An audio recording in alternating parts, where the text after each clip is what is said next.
For January 31, 2023, please join me in the Pledge of Allegiance.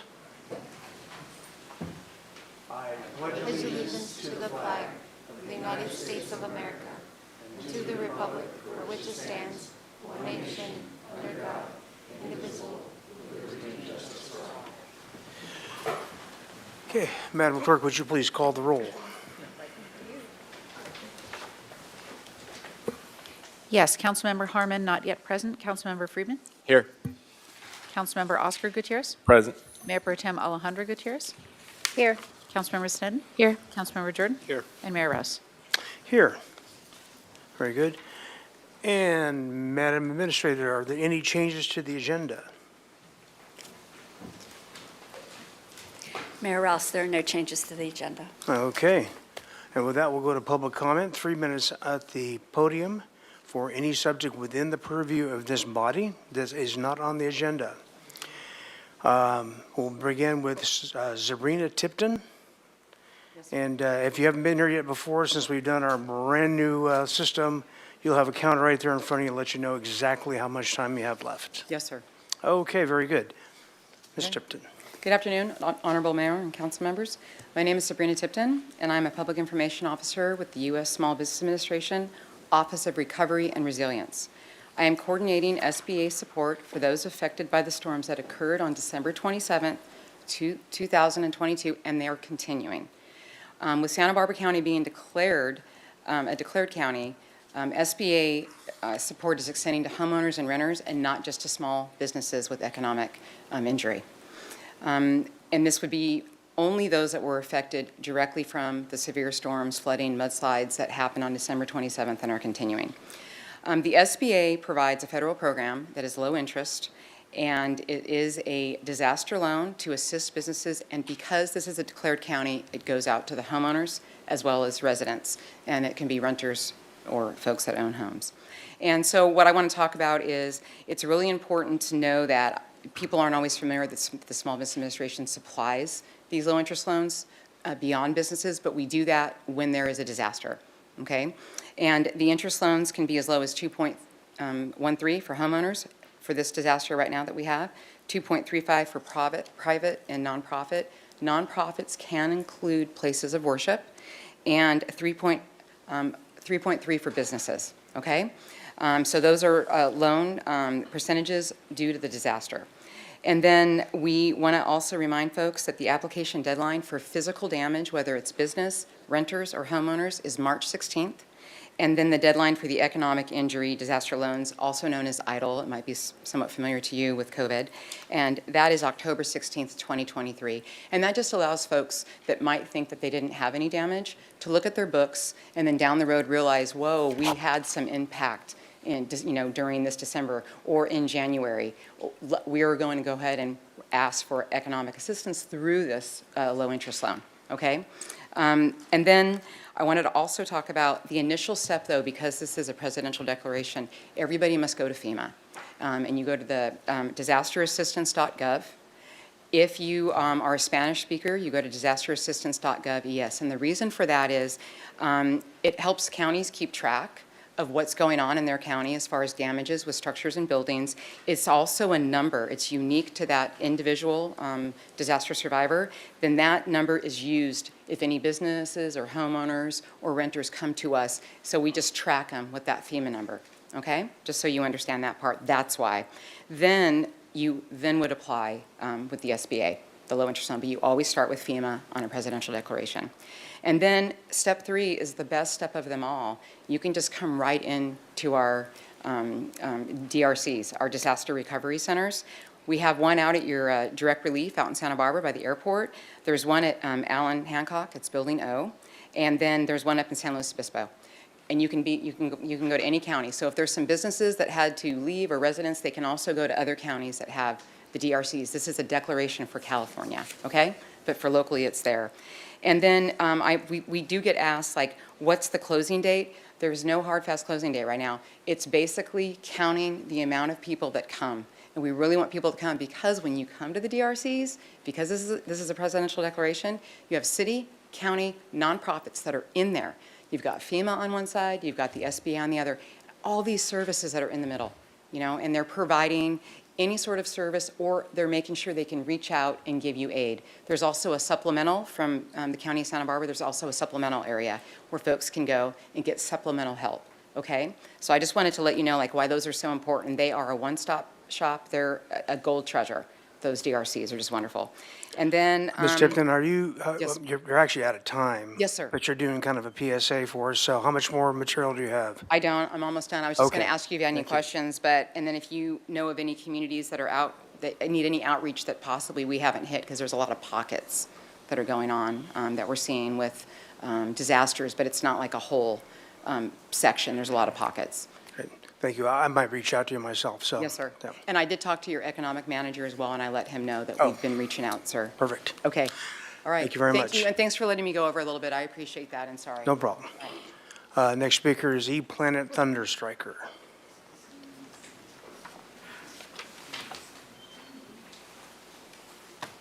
E-Planet Thunderstriker. I have been in difficult situations in the music industry for a while and am encountering difficulties during attempted resolution. So that was on the page that was not submitted appropriately on the third sister cities where I made a police complaint. And I just found out now that my conversation with risk management was angled so that I had a complaint against Sarah, the management clerk who received this. And then that went to human resources, and now it's actually a dead issue. I mean, the city hall is not investigating the fact that I had this document trying to get to Iceland because I have too much corruption in America. And now it's dead in the water at City Hall. And that just goes so with everything that I'm dealing with. It's like, I can't get, and so I submitted some information to the board for the fire and police on Thursday. I've had multiple interactions with Barb in the last couple months, and I was like, well, is this person really doing something, or is this just like smoke and mirrors, because she'd always be somewhere? And now I got a no answer where she had information. I mentioned the murder allegations against my mother and my half-brother and his mother. Mr. Thunderstriker, this needs to be within the purview of this body, so we can't talk about corruption in America or whatever else you're on to, so. Well, except please we're keep talking to about the corruption city. here at City Hall. I had this paper, I have a police complaint on that I just got through filing on the 19th because I'm trying to get out of America to Iceland, and this didn't get submitted to somebody who could help get me out of Iceland. And then when I'm talking, you just interrupted me when I was talking about Barb and how she apparently hasn't done absolutely anything so far. When she's on the Fire and Police Commission board, it's completely appropriate that I'm talking about murder allegations that I'm trying to get to Tucson, if that's part of what she's supposed to be doing, because that's what she's telling me she's doing.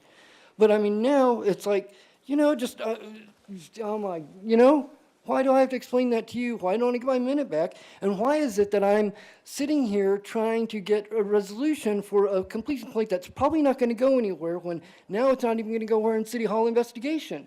The risk management person gave the police report to the clerk's office. Is that even appropriate, or shouldn't she be waiting for, right? You got 53 seconds left to finish what you got to say. Well, this also happened at the police commission. I mean, you interrupted me. I'm talking about things that are appropriate for City Hall. When I'm talking about, is it just that I'm stupid and I can't figure out what's going on, or is it I'm just smart and nobody else is figuring out what's going on?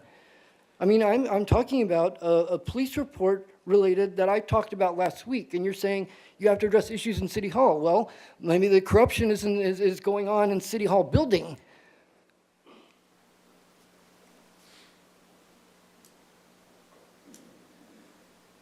Is that it? No, I think we need to find out where I stopped, where you interrupted me, and I can make more appropriate information available. You guys don't ask questions, you don't do comments. It's like I'm going to try and escape from America. Okay, thank you, Mr. Thunderstriker. Your time's up. Oh, thank you for interrupting me, Mayor. Okay, next speaker is Tim Mahoney.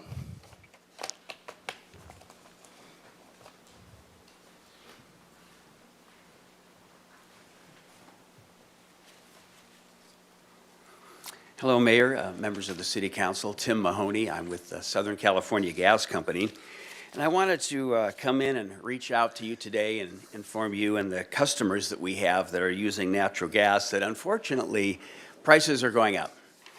And that is because of several factors kind of beyond the gas company's control, and I wanted to just kind of highlight those today. That these natural gas prices are going to stay high through the winter, and they've been on their way up. So there's been historically cold weather in Western America. So I'm talking California, Washington, Oregon, Arizona, et cetera. So whenever there's cold, extreme cold weather in other parts of the country, the demand for heating goes up. So we have a demand and supply natural gas imbalance, and that is driving the cost of the natural gas up on regional and local markets. And those are the markets that my company, SoCalGas, buys the product in, on the commodity. Now, when we buy the commodity for 50 cents a therm, I sell it to you and me, the customer, at 50 cents a therm. There's no markup on the commodity cost. The gas company makes money off of the volume of gas that goes through the pipeline, not the molecules. So in the summer, when people use less gas, there's less revenue, and in the wintertime, there is more revenue because people are using more gas. But the cost of the gas is not marked up by the gas company. And I just want to make that clear to you and the folks that are watching on that.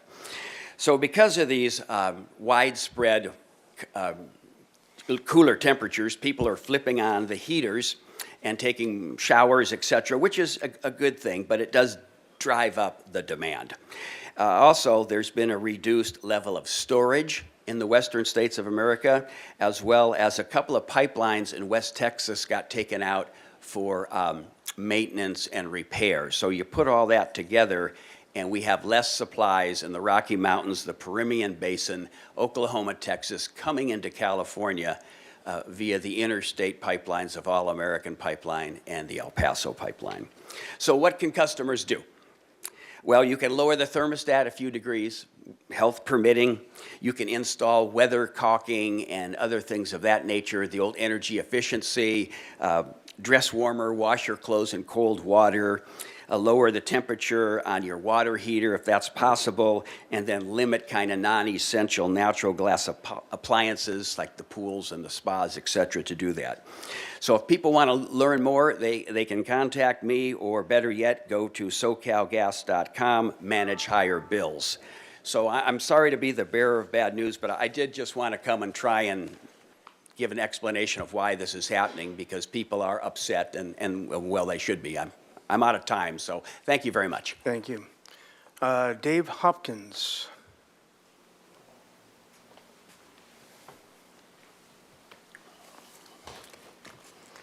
Hi, Mr. Mayor and City Council members. I just want to, last week you had somebody here and their story went into the news press with their comments, and I just wanted to finish the second half of that story of the news press. So, finger pointing, blame, fear, shame, and hate, could these be the street names that could replace Haley, Coda, and Ortega on down Lower State Street? After reading last week's front page news press, it made my stomach turn how just the shame. Some of the people, unfortunately, have no place to lay their head at night, let alone the daytime. The lack of education of the homeless came out of these individuals' mouths about sleeping in doorways, and actually there are not enough beds for the amount of people experiencing homelessness. And the fact that public restrooms are locked up every evening and during the holidays, so people have no choice but to go publicly outside. Do they understand that these people had not gone to their guidance counselors in school asking for how to enhance their lives with homelessness, addiction, mental illness, coupled by being stereotyped by the press as crackheads who are violent and with no regards for themselves or others? Why I hold this 40-year-old document, which is the July 13th, 1983 Summary Report Task Force Lower State Street Problems. It occurs to me that after 40 years of city officials shooting themselves in the foot, just maybe that has to do more than just letting the press know year after year to blame the homeless, when the end of the story is never told, how taxpayers' money is being treated to the homeless population as criminals. During COVID, the council and the restaurants owners decided to go outdoors with the tables, knowingly aggressive panhandling situations were happening. How does the city expect hungry people not to beg for food? At the same time, the officials made signs and put them up in the park saying that you would fine somebody $1,000 to feed somebody or clothe them. And then that baffles me. And then the ripple effect of when Caltrans comes down and eliminates all these camps along the freeways, and then there's no place for these to go. So the ripple effect when people are going further back into San Roque, Hope Ranch, Montecito, and yes, they're using the trees as bathrooms in people's yards, and they're sleeping in yards because there's no place for these people to go. We need a place for these people to go. And I mean, in this packet, it has 40 years ago, they talked about a possible 18 solutions. None of these have taken place in 40 years. So it's not to blame the homeless of what's going on. It's to sit there and work on these solutions. It's not the homeless. There are solutions. And the news press was just disgusting to sit there and label people. Labeling people is just not the way out of this, and I would love to work with you more on some of these solutions. Thank you. Next speaker is Concepcion Laney.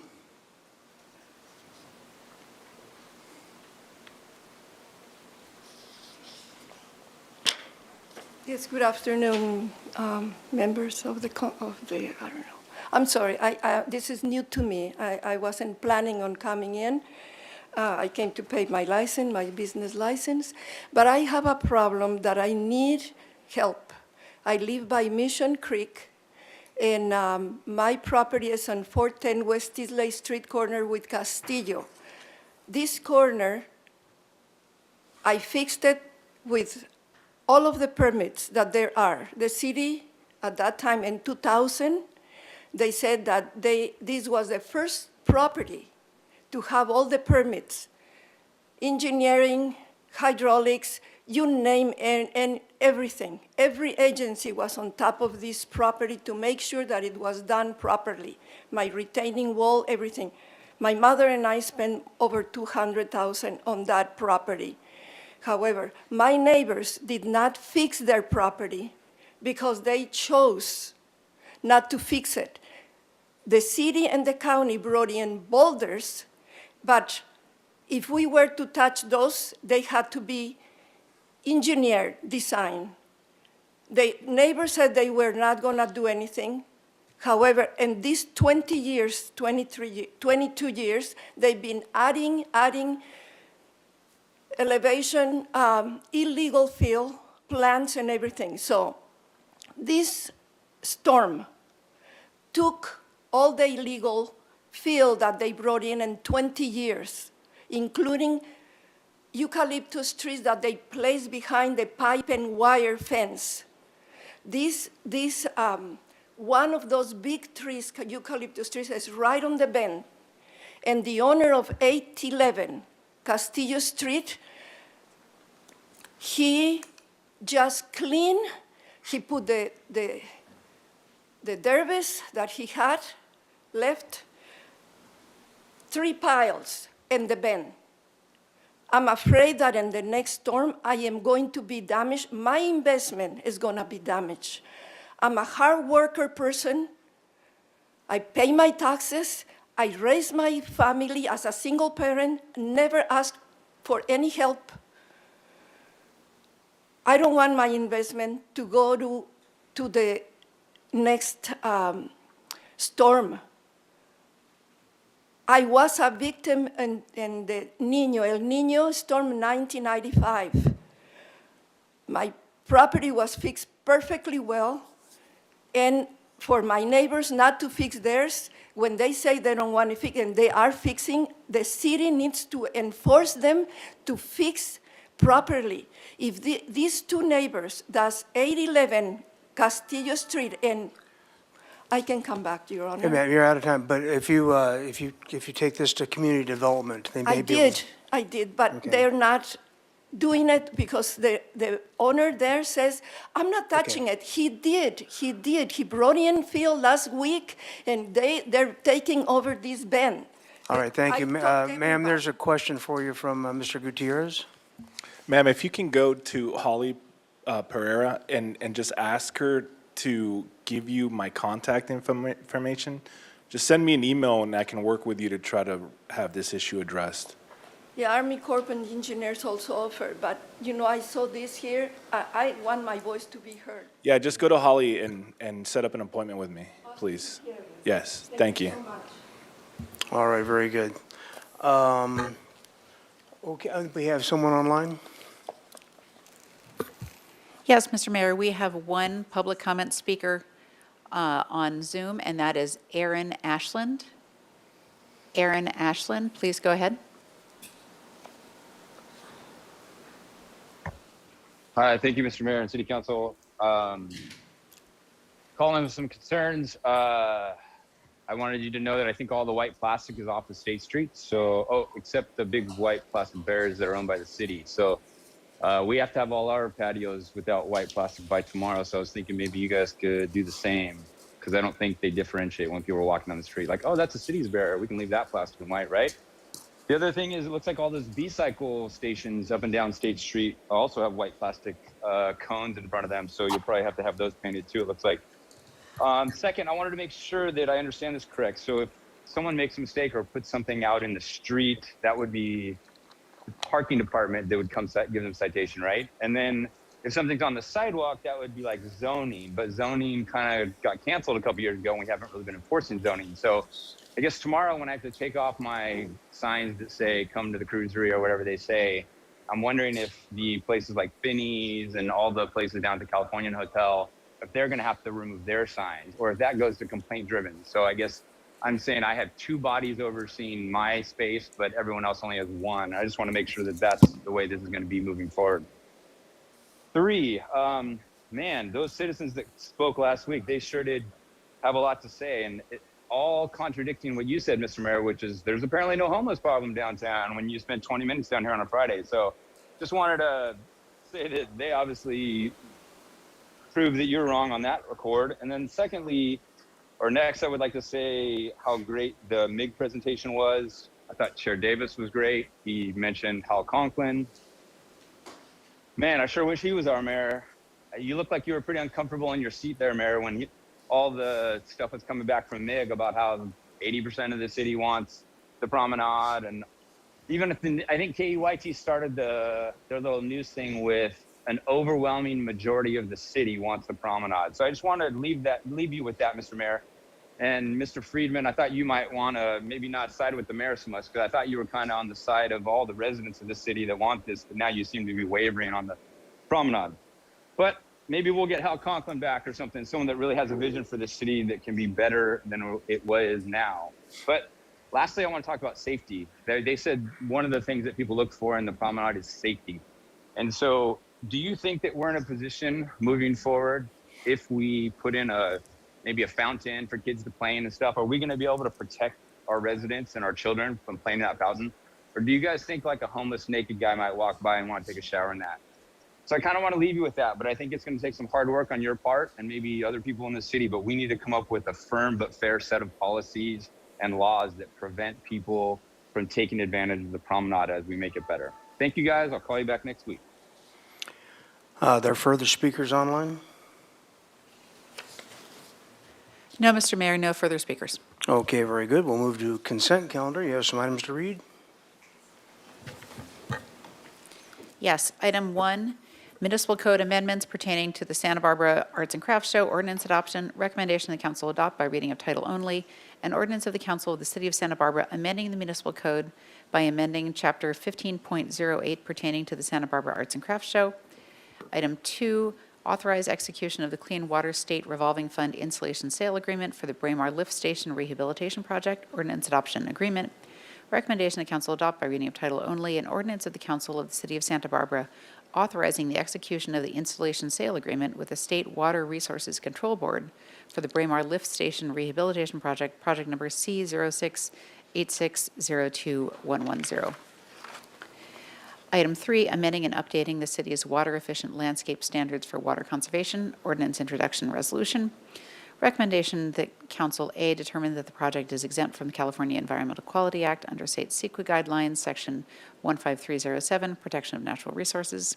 B, introduce and subsequently adopt by reading of title only an ordinance of the Council of the City of Santa Barbara repealing Chapter 22.80 and amending Sections 14.23.005, 28.80.150, and 30.185.440 of the Santa Barbara Municipal Code relating to water-efficient landscape standards. And C, adopt by reading of title only a resolution of the Council of the City of Santa Barbara amending and updating the city's water-efficient landscape standards for water conservation. Item 4, Second Amendment to the Solar Photovoltaic Power Purchase Agreement at the Granada Garage, Ordinance Introduction Agreement. Recommendation the council introduce and subsequently adopt by reading of title only an ordinance of the Council of the City of Santa Barbara approving and authorizing the Sustainability and Resilience Director to execute a second amendment to the power purchase agreement with SB Granada Garage Solar LLC to increase the energy purchase rates for the renewable energy system at the Granada Garage. Item 5, Downtown Organization Annual Assessment Report for 2023 and intention to levy resolution. Recommendation the council A, approve the Downtown and Old Town Business Improvement District Annual Assessment Report for 2023, and B, adopt by reading of title only a resolution of the Council of the City of Santa Barbara declaring council's intention to levy Downtown Business Improvement District and Old Town Business Improvement District assessment rates for 2023 at a public hearing to be held on February 28th, 2023 at 2 p.m. Item 6, acceptance of donation for Library on the Go program resolution. Recommendation that Council A adopt a donation in the amount of $25,000 from the Volantine Family Foundation for the Library on the Go program. And B, adopt by reading of title only a resolution of the Council of the City of Santa Barbara amending resolution number 22059, adopting the budget for fiscal year 2023 to approve an increase of revenue and expenditure appropriations in fiscal year 2023 in the Library Department miscellaneous grants fund budget in the amount of $25,000 from the Volantine Family Foundation. And item 7, termination of local emergency declaration resolution. Recommendation the council adopt by reading of title only a resolution of the Council of the City of Santa Barbara terminating the local emergency proclaimed by the Director of Emergency Services on January 9th, 2023, and ratified by City Council on January 12th, 2023. Very good, thank you. Are there any items that anyone on council needs to pull for discussion? All right, very good. We do have a speaker on item 5, Robin Elander.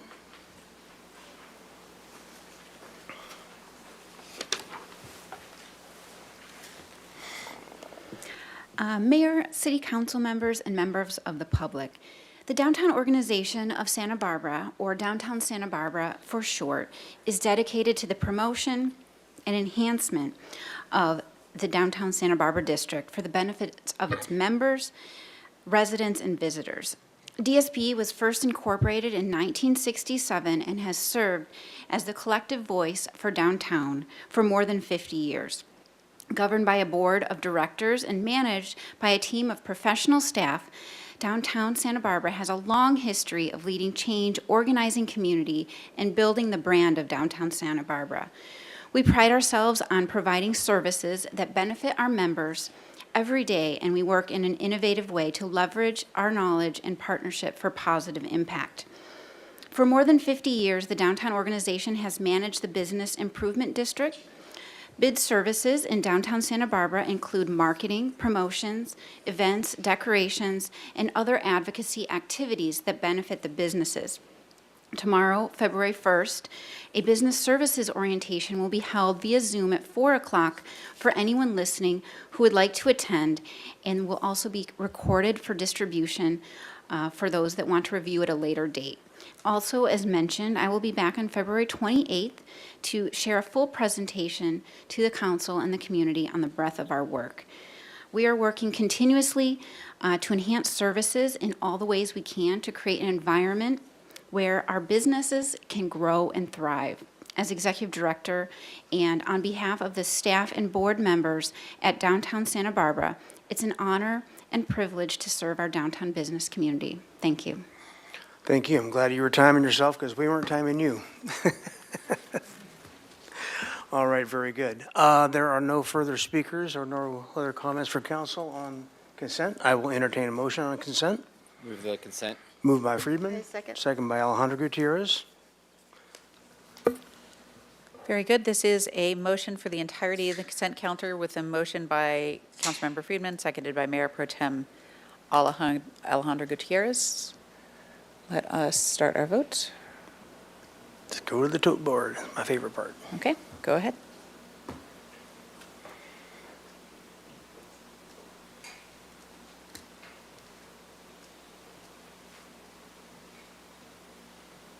All right. It's unanimous, it's approved. Thank you very much. Mr. Mayor, we're waiting on two votes. Let's see. Wait on, what are we waiting on? And Councilmember Harmon, did you She lock your vote says- also? Oh. Chung, huh. Okay, there we go. Yes, we now have a unanimous vote. Thank you. A little indecisive down there, was it? All right, very good. We'll move on to the administrative calendar. We have an item to read, please. This is item 13, zoning ordinance amendments for accessory dwelling units, ordinance introduction.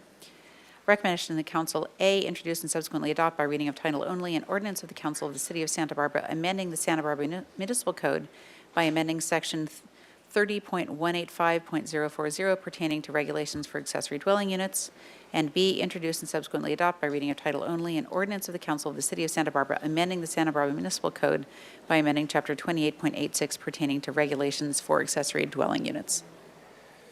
All right, very good. We'll take the staff report, please.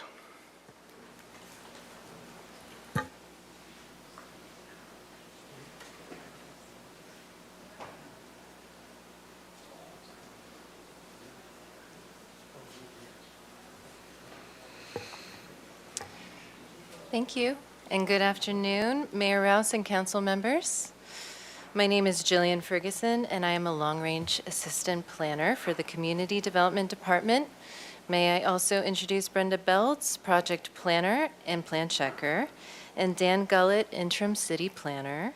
I also requested that Ryan DeJulio, the city's fire battalion chief, be present to address any questions regarding ADUs and the city's high fire hazard areas. This afternoon, I will be presenting the city's accessory dwelling unit ordinance amendments.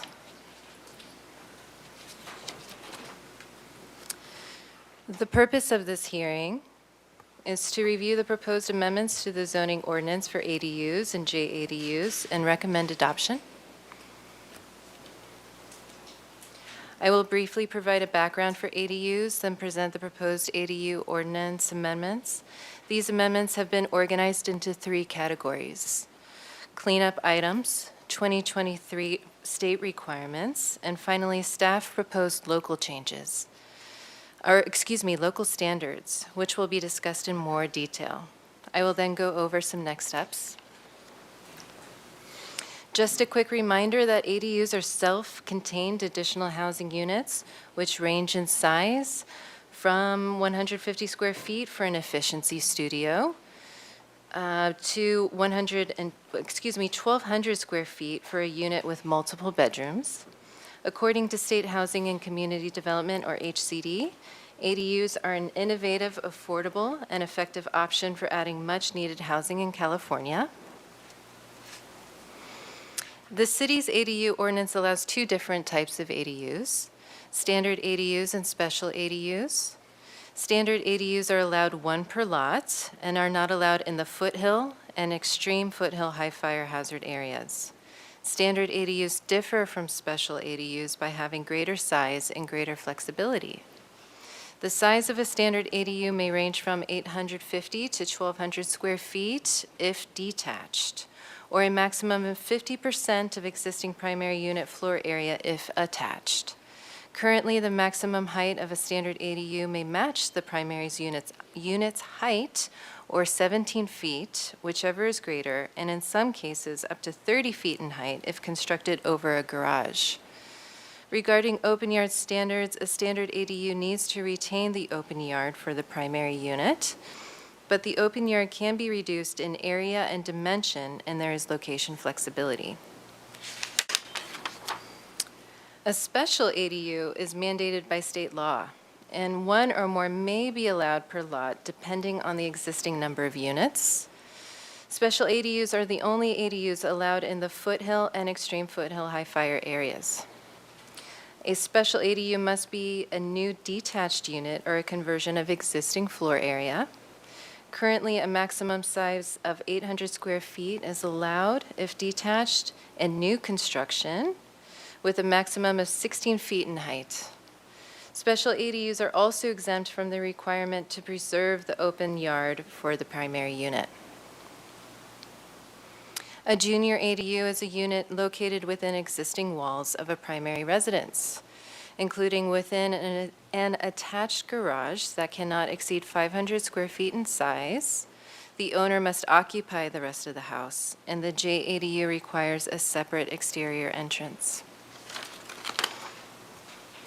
ADU applications have been very popular. Since 2017, the city has received 910 ADU applications. Of those, 256 applications are pending projects, 238 applications have received building permits, and 416 have received C of O and are considered completed projects.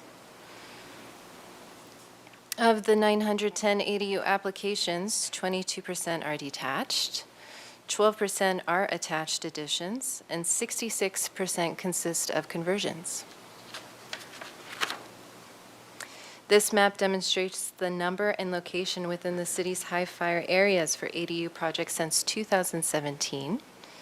19% of ADUs are within the foothill and extreme foothill areas. ADUs in high-fire areas must be designed to meet high-fire construction standards as determined by the fire code official. Regarding permit processing time, state law requires a 60-day expedited review of ministerial ADUs and JADUs once a complete application is submitted. If an ADU application meets the criteria for ministerial approval, an application may submit directly to Building and Safety. At this time, the application receives priority review and is assigned to one zoning plan checker. Over the last 2 years, 96% of ADU applications have been processed within the state-required 60-day timeframe. However, property owners have the option to submit an application to the applicable design review body for variations of ministerial criteria. More time is required for non-ministerial ADUs or projects that combine non-ADU construction with an ADU. Therefore, if a project requires discretionary review, a planning application and supplemental ADU application are required. The Ordinance Committee requested additional information for ADU review timelines. The staff looked at the last 2 years of ADU building permits and found that most ministerial projects, 83%, are reviewed by city staff in less than 30 days. And 96% of applications are reviewed within the state-mandated timeline of 60 days. Last year, the city received approximately 2,000 building permits reviewed by zoning. Of those, 200 were ADU applications. Of those 200 ADU applications, only 35 applications, roughly 17%, required design review approval.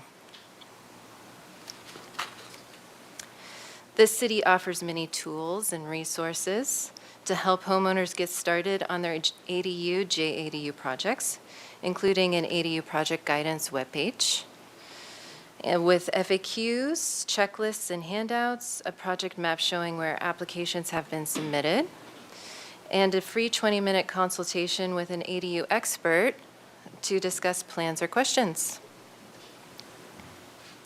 Now I will discuss the proposed ADU ordinance amendments. The scope of the amendments include both the inland and coastal zoning ordinances. As previously mentioned, there are 3 categories of proposed changes. Cleanup items, which include minor changes to wording, formatting, or location. State-mandated requirements, which include new or changed content consistent with 2023 state law requirements. And amendments to local standards to facilitate ADUs, which are consistent with the 2023 draft housing element.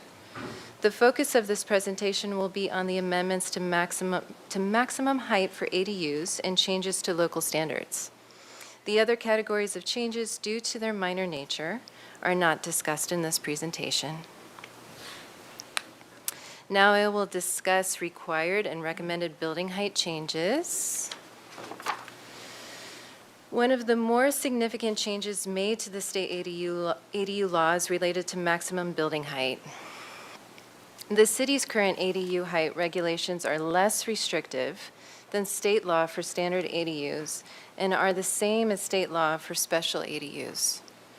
The changes required by state law allow a range of heights from 16 feet to 25 feet, depending on if the unit is attached, detached, zoned for single unit or multi-unit, or within half mile of a high-quality transit corridor. Staff recommends blending the current city height standards with state law changes to increase the allowed height for certain ADUs. For a standard detached ADU, staff recommends increasing the maximum height limit from 17 to 18 feet citywide. In addition, an attached ADU may now be built up to 25 feet in height. A special detached ADU will be increased in height from 16 to 18 feet to be consistent with state law. Limiting special ADUs to 1 story is proposed to reduce the size and intensity of ADUs in fire-prone neighborhoods. It is also intended to address privacy concerns for adjacent properties when 2 special ADUs are proposed, especially given the state-mandated 4-foot interior setback. Here are some examples of the different ways that ADUs can be built in compliance with maximum height standards. Example 1 shows an existing 2-story primary unit that is allowed to have a 2-story detached standard ADU of the same height. Example 2 shows an existing 1-story primary unit that is allowed to have a 1-story detached standard or special ADU up to 18 feet in height. Examples 3 and 4 show an attached standard ADU that is the same height as the primary unit or 25 feet, whichever is greater. Examples 5 and 6 show how an existing 1-story primary unit may still have a 2-story standard ADU if it is either constructed over a garage or through the discretionary design review process. Now I will discuss proposed changes to local standards.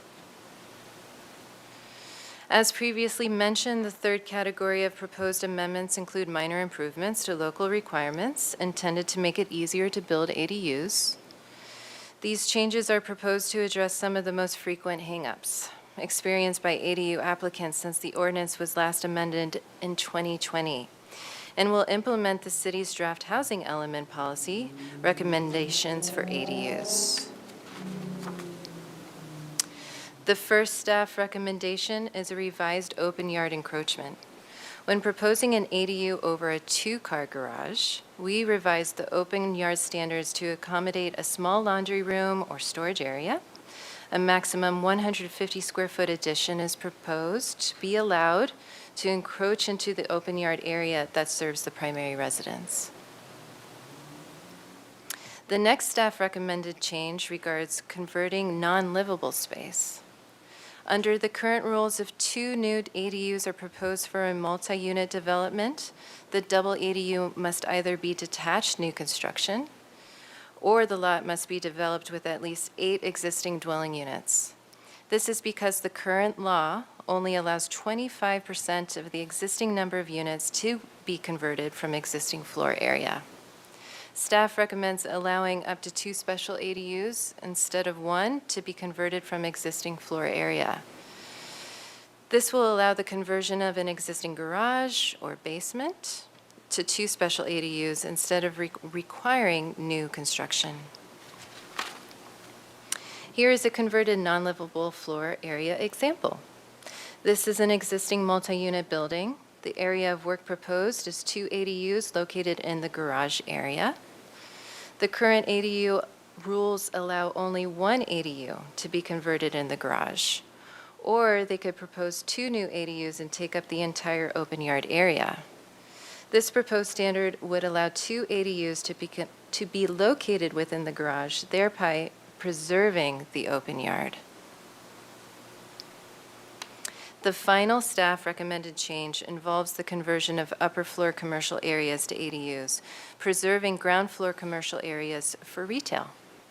State law allows residential floor area to be converted to ADUs, but it does not allow commercial floor areas such as retail or office to be converted.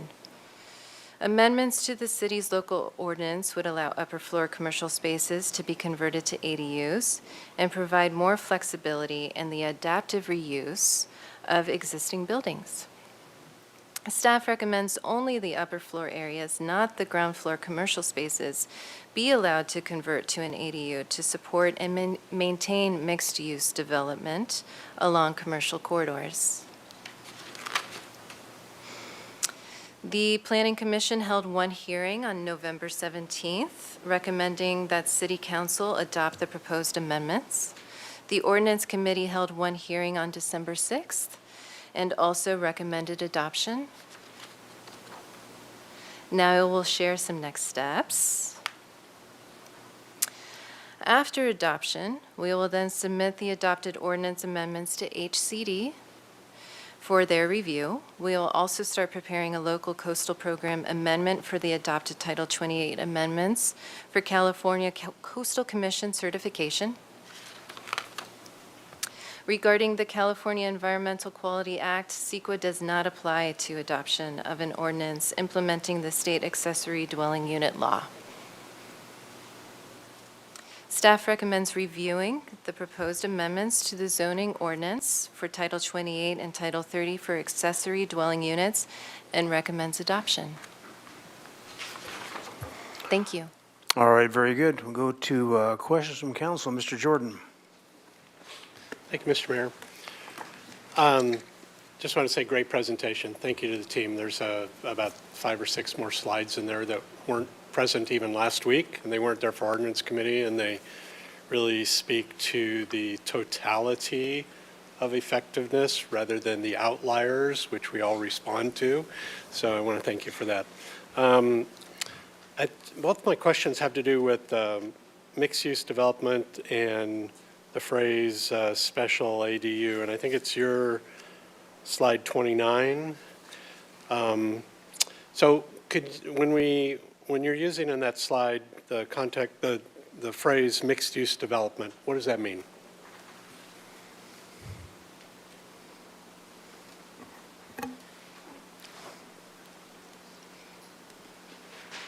So mixed-use development is residential and commercial combined onto one lot. Okay, and are you using that in that context that it needs to exist before I can do an ADU, or the addition of an ADU is allowable to change it to mixed-use development? It's my understanding, but I'd like Ms. Belts to step in. It's my understanding that the commercial zoning needs to, or the mixed-use zoning needs to exist prior. But not the use on the parcel.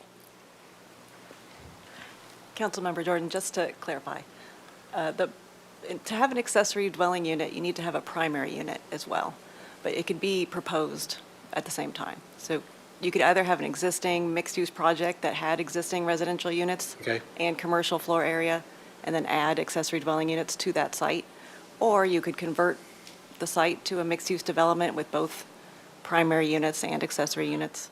But it would have to have, so now help me with this, so on a commercial parcel that's mixed use, it would have to have a primary not ADU residence at some point before you could pursue an ADU. Either before or concurrently. You could propose it at the same time. And then on the ground, what would be the difference? You could have a very small primary residence and a very small, you could have identical residences there, one of them called primary and one of them called ADU when you're done, right? Yes. And so help me with this. Why are we, so why when you drive down on that, why are we saying, well, you have to have one that's primary? Would that mean that the owner of the parcel would have to live there? Or I guess I don't understand why we're characterizing it. Why, if you had a commercial property and you wanted to do multiple ADUs of any kind, which you're categorizing as special, why you just couldn't pursue that on a second floor of a commercial building where that zoning allowed. Without a primary unit, is that what you mean? Well, or I think we're splitting hairs on what you end up with, so yes. Okay, that's just the nature of accessory dwelling units, that they're designed to be accessory to a primary unit. That's the definition of them, and that's the purpose of them. One could do just dwelling units in general on a mixed-use property. It doesn't have to be an accessory dwelling unit to fair make a enough. mixed-use development, just using under our normal density requirements. Easier, though, to do the ADU than the primary, probably, right? Potentially, it depends on the area. The Right. open yard is reduced. There's no unit size limitation. There's no parking requirements. So if it's outside the central business district, it might be easier. And then, when you go way back on slides, it was my number 9, your definition of a special ADU is more than one ADU per lot. Is that an allowance or a requirement that it's more than one? Because then, when you get to the mixed-use development, you say I can convert it to one or more ADUs, but if you're saying the definition of a special ADU is more than one per lot, you would automatically have 2 at least, not 1 ADU on this commercial building, right? A special ADU could be one or more than one. It can. So Yes. it's a bottom, it's not a limiting to start with 2. Correct. You can have 1. It could be one. For example, in the Okay. high fire area, often it's just one on a single unit development. Okay. Yeah. I have some comments on the commercial part. Thank you, Mr. Mayor. Ms. Sneddon. Thank you, Mayor Rouse, and thank you for a presentation, and also for meeting with us ahead of time and answering questions was really helpful. I do still have some follow-up questions from ordinance, so I just want to say that when this was moved forward from ordinance, we still had some outstanding questions, and there are some comments here, so that it moved out of ordinance shouldn't maybe be seen as a complete and total acceptance of all the recommendations moving forward. So some follow-up questions there. When it's primary resident, the height of the primary residence or 25 feet, whichever is greater, why not just say 25 feet? If a primary residence is already 3 stories tall, does that then mean that if that's taller than 25 feet, that an ADU by right then could be as tall as that primary unit? Mayor Rouse, Councilmember Sneddon. So this one is a little tricky as well. So an applicant would be allowed an attached ADU that meets the height of the existing primary, or could propose a 25-foot tall attached ADU.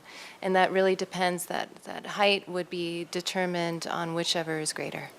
So if the primary residence is already greater than 25 feet, on hillside, say, or, some are 3 stories tall, really, but built into hillside, then the ADU also could be that tall?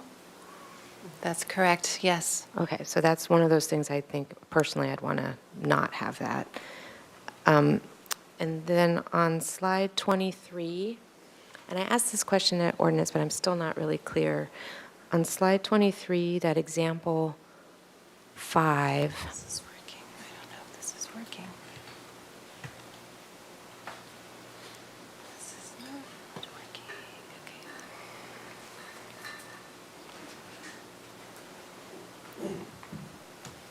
There we go. Apologies. I think that my keypad is a little wonky. Pardon me, Councilmember Sneddon, could you ask me your question one more time? So then the question is example 5 in the middle, is that a 2-story ADU on top of a garage? No, that is a 1-story ADU on top of a garage. For a maximum of 30 feet inclusive of the garage? Councilmember Sneddon, that's correct. And why is that not 25 feet? Why am I not understanding the 25-foot limitation? Councilmember Sneddon, our current zoning ordinance allows a 30-foot tall accessory building with a maximum of 2 stories. Okay. So we just were being consistent with what's currently allowed in our zoning code. Okay. But that example is 1 story. It's a 1-story ADU on top of a garage. Okay, so it's not 2 stories on top of a garage. It is not that, Okay, correct? thank you. Every time I see that image, I think it's more. Okay, thank you. And then for the maximum heights in special ADUs, and this is something I asked you about in briefing, but I still want to talk about again. For the difference from going from 16 feet for special ADUs and then going to 18 feet with an additional 2 feet to match pitch and roof height, that's an additional 4 feet. And in the high fire or extreme high fire hazard areas, is it in the language possible to have it just stay what it is for special ADUs without increasing those heights? I'm not seeing in here really a justification for why we would need to go higher.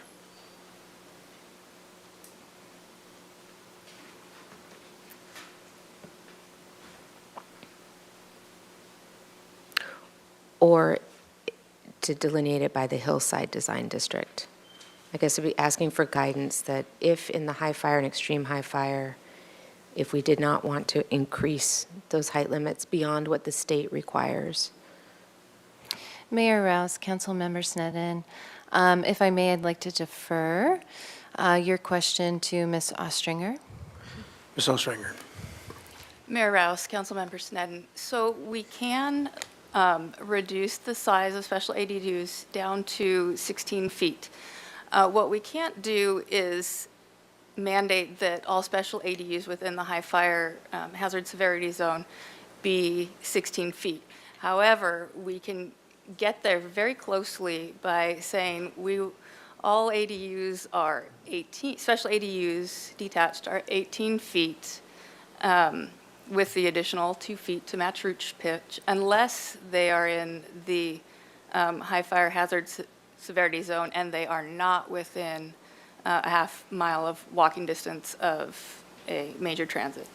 Perfect. And that is, I think when we had it at ordinance, that's what was my comment to if we could have that limited by heights in the high fire, extreme high fire hazard area, just to what's mandated by the state. I'm just not seeing a reason to go above and beyond that if we don't have to. Yes, Councilmember Sneddon. So yes, we can get that language together. There may be a few, and Mr. Gollett or Ms. Ferguson can speak to that, is as to whether there might be a few parcels in the high fire hazard severity zone that would indeed actually get to be 18 feet, but I think it would be very limited. Thank you. And then just, this is just sort of overarching question in some, I don't know, some recent reports. It's sort of come out, just if you could comment on how are we doing with our ADU production compared to, say, other cities in the state?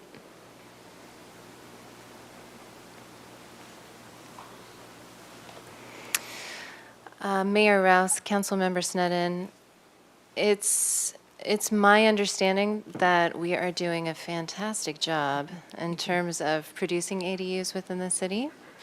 However, Mr. Gullett might have a little bit more of an understanding of how we are, how we're meeting our production based on other similar communities within the state. Thank you. Mr. Gollett. Thank you, Mayor Rouse. Councilmember Sneddon, I have some anecdotal information. I have seen some numbers, but I couldn't find them before this hearing. But the city of Santa Barbara per capita is doing really, really well with ADUs. We're toward the top in California for ADU production. Some of them have been legalizing existing illegal dwelling units, converted garages already. A lot are new, and a lot are new construction as well. But we've done really well, and we want to do even better. So we have that program in our housing element to really revisit how we permit these and what the rules are moving forward. But that's an effort for a while into the future. Thank you. So the number I heard was that we were number 1 in the state. Is that far off from that? I'm sensing you don't want to say or rank a number, but, you know, if we're close to number 1 in the state, I think that's significant. I would say we're close to number 1. I'm not confident that we are number 1, but we're doing great. I'd like to underscore that point. Thank you. Mr. Friedman. Thank you. I just have, well, thank you for the presentation, all the work that went into this. So I have a question. It actually came up from the member of the public that sent us an email. Just trying to understand it. So I'll start with the standard ADUs.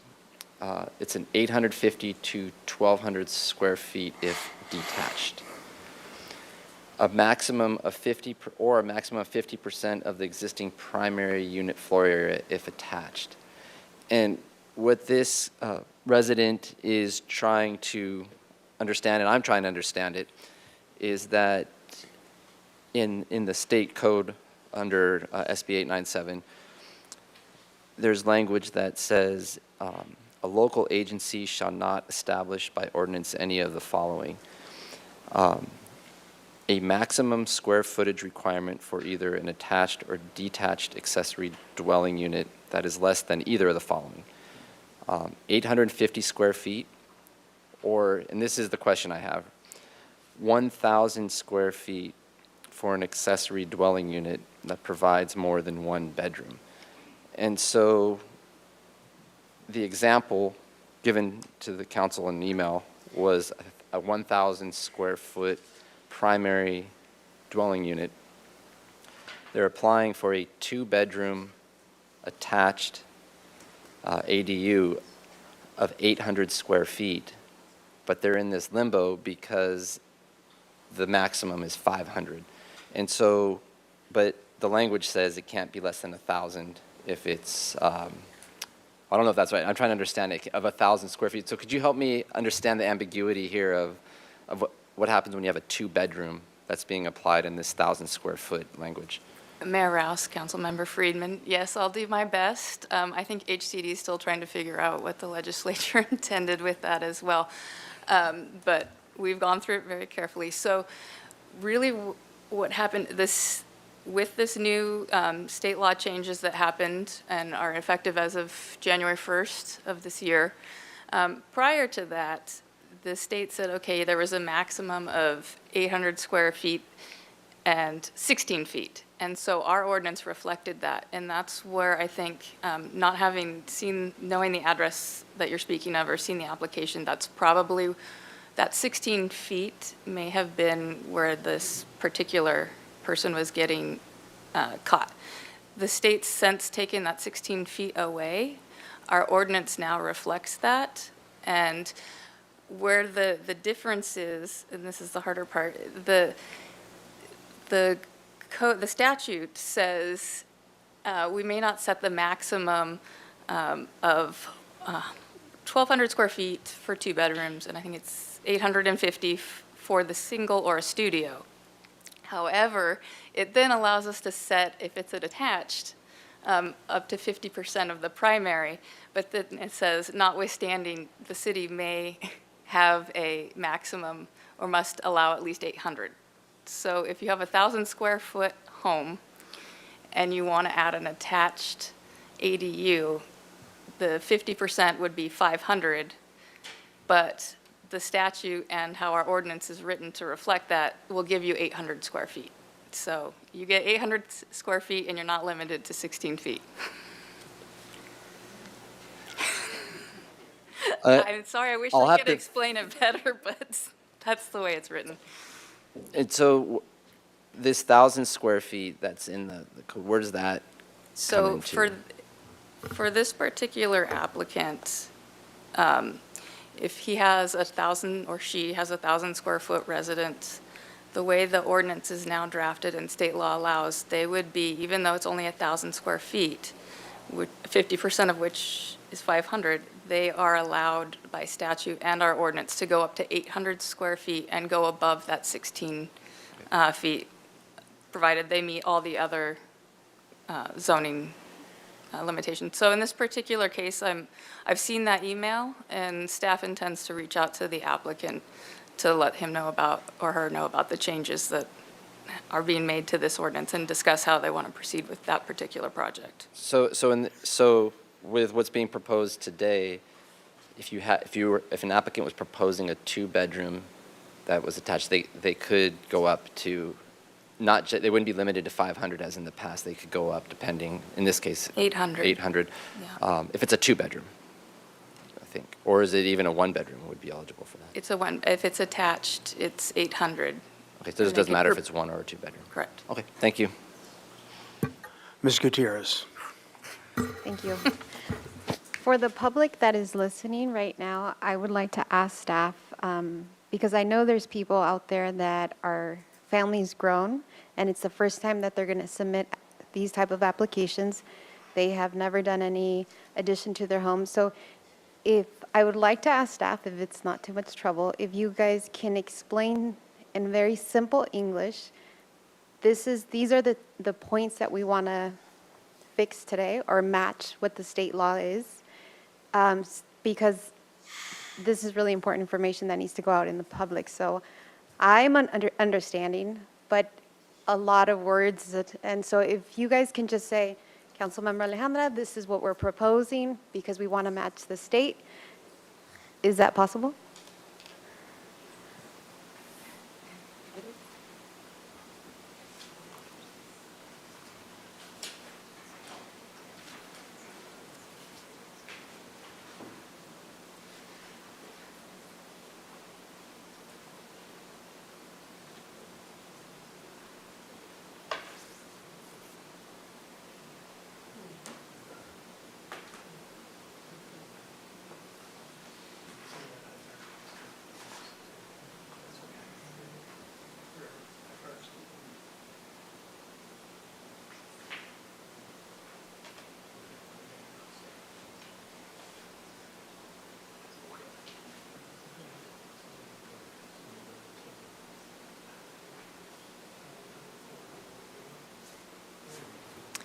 Thank you, Mayor Rouse, and thank you for your question, Councilmember Gutierrez.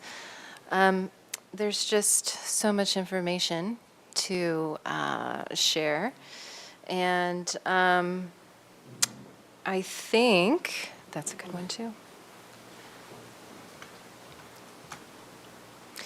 If we are answering your question correctly, Councilmember Gutierrez, today we are proposing the following. So, in an effort to make the state requirements easier for staff to digest and also the public to digest, we want to allow a citywide 18-foot maximum height allowance for both standard ADUs and also special ADUs. Of course, there are also other allowances if you're attached, and you can have a 25-foot tall ADU. But also, we're proposing our 3 local standards. And these 3 local standards are in an effort to remain consistent with our draft housing element to better facilitate ADUs moving forward.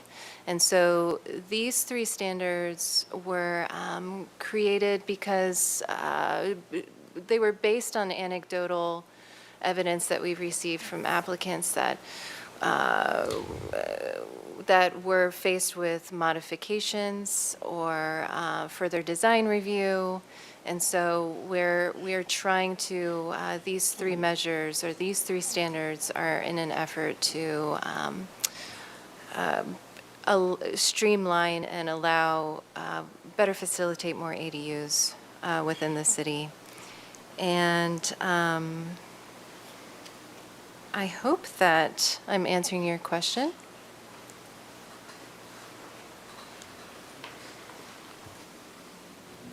Yeah, Mayor Rouse, I just like to add and reiterate that the slide that points to our staff resources available to the public. We want to assist in the construction of these accessory dwelling units, and we have planner consultations for free for the public and other resources, and we definitely acknowledge that these are complicated, complex rules. There's many different layers. Most of it's not our fault. It's us like applying state law that keeps changing. So we prefer to have ordinances that are simple and understandable, but this one keeps getting more complex, unfortunately. But we are very happy to help property owners and developers build ADUs. Thank you. All right, very good. I had a couple of quick questions from Ms. Ferguson. The metric we were measuring our success by, and I think it was reviewed in so many days, there's review, permit issuance, and actual production of the units. What are we talking about when we're talking about these are 60-day timelines, so these are reviewed, or are they actually issued permits? So once the city has received a complete application. Complete application. Complete application. And how would that normally relate to a permit issuance, or is that something that's a little more out of your control as a department? Because what I'm trying to get at is what we get sometimes is, of course, people misunderstand what the state law allows and what it doesn't allow, and then they'll say, I've had my application in for, X number of times. So I'm kind of waiting for the blowback on we're number one, and well, then where's mine? Understanding that there are individual anomalies that these go on. So that's what I'm trying to get the continuum between a completed review or completed application and actually issuing a permit. I think I understand what you're asking me, Mayor Rouse. So there are those instances where applicants can opt for design review. And so out of the 200 applications for ADUs that we received last year, 35 of those requested design review. It's my understanding, I checked in with the design review team earlier today, and they confirmed that that process can take anywhere from 4 months to over a year. And the timeline can really be determined by the response time of the applicants and their architects, and so when they resubmit, the level of elements that they're proposing within their projects. So it's, I would say that I was told by one of our design review planners this morning that the 4-month example that she pulled, that was an example where that was just a simple admin approval. So an admin approval being a staff approval. So there were elements of that ADU application that warranted a swift SFD admin approval. But there are instances where a project can be complex and can take longer. So I understand it. So design review is something that would be voluntary, or do people get remanded to do a design review if they come in with something that falls outside the lines of what is ministerially accepted? Is that, I'm trying to get just a handle for that. And once again, to kind of field the questions that we would get as representatives.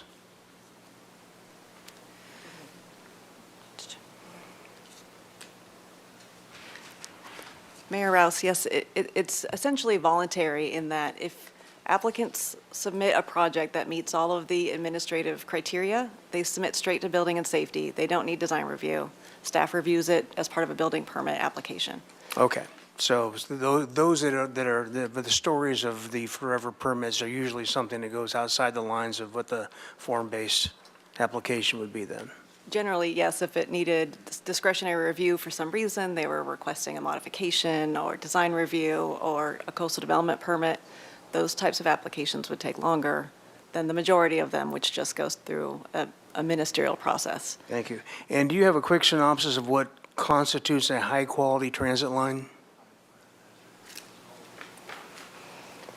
I believe we have a slide.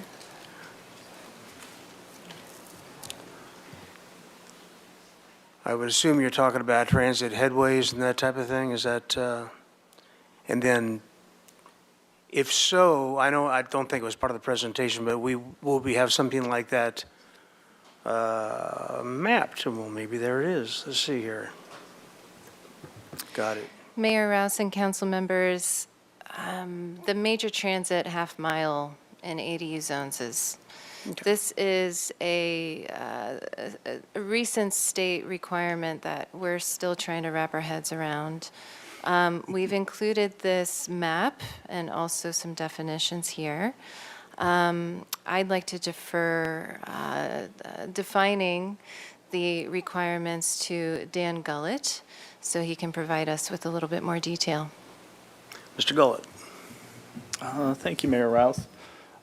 So there's two different areas that are transit related that affect the rules here. So the first is major transit stops. So we have two in the city. This is something that applies to other recent state laws. This is the transit center and the train station. So those circles are half a mile from each. And then the other hatched area is the high-quality transit corridor. So this is with 15-minute headways, 15 minutes or less between buses in that area. And this particular ADU law speaks to walking distance for pedestrians to those lines. That's why it's such a funny-shaped area. So that's a half-mile walk to those 15-minute headway lines that MTD provides. All right, very good. And then nothing we're doing today is affecting any of the parking regs remain the same as they were before this effort? Okay. That's all the questions I have, and if there are no other further questions for council, we'll go to public comment. All right, very good. First commenter would be Conrad Metzenberg, please. You online? Afternoon, Mayor, Council. I am the applicant in question. That's what we're talking about. So I emailed you guys all my spiel. I think a lot of you had time to review that. As that's the case, I'll just jump in kind of midway here. It sounds like we're all kind of working in the right direction towards getting my project complete here. So about a year ago, I applied for what almost met the qualifications for an ADU.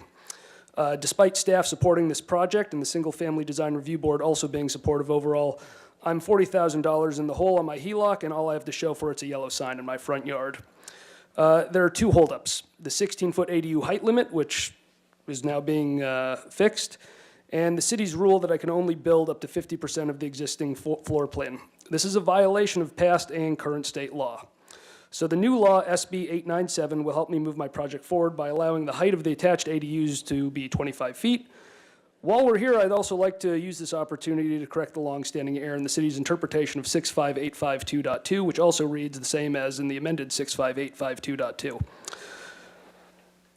If there's an existing primary dwelling, the total floor area for the attached accessory dwelling unit shall not exceed 50% of the existing primary dwelling. But what the city has always missed is that it also says,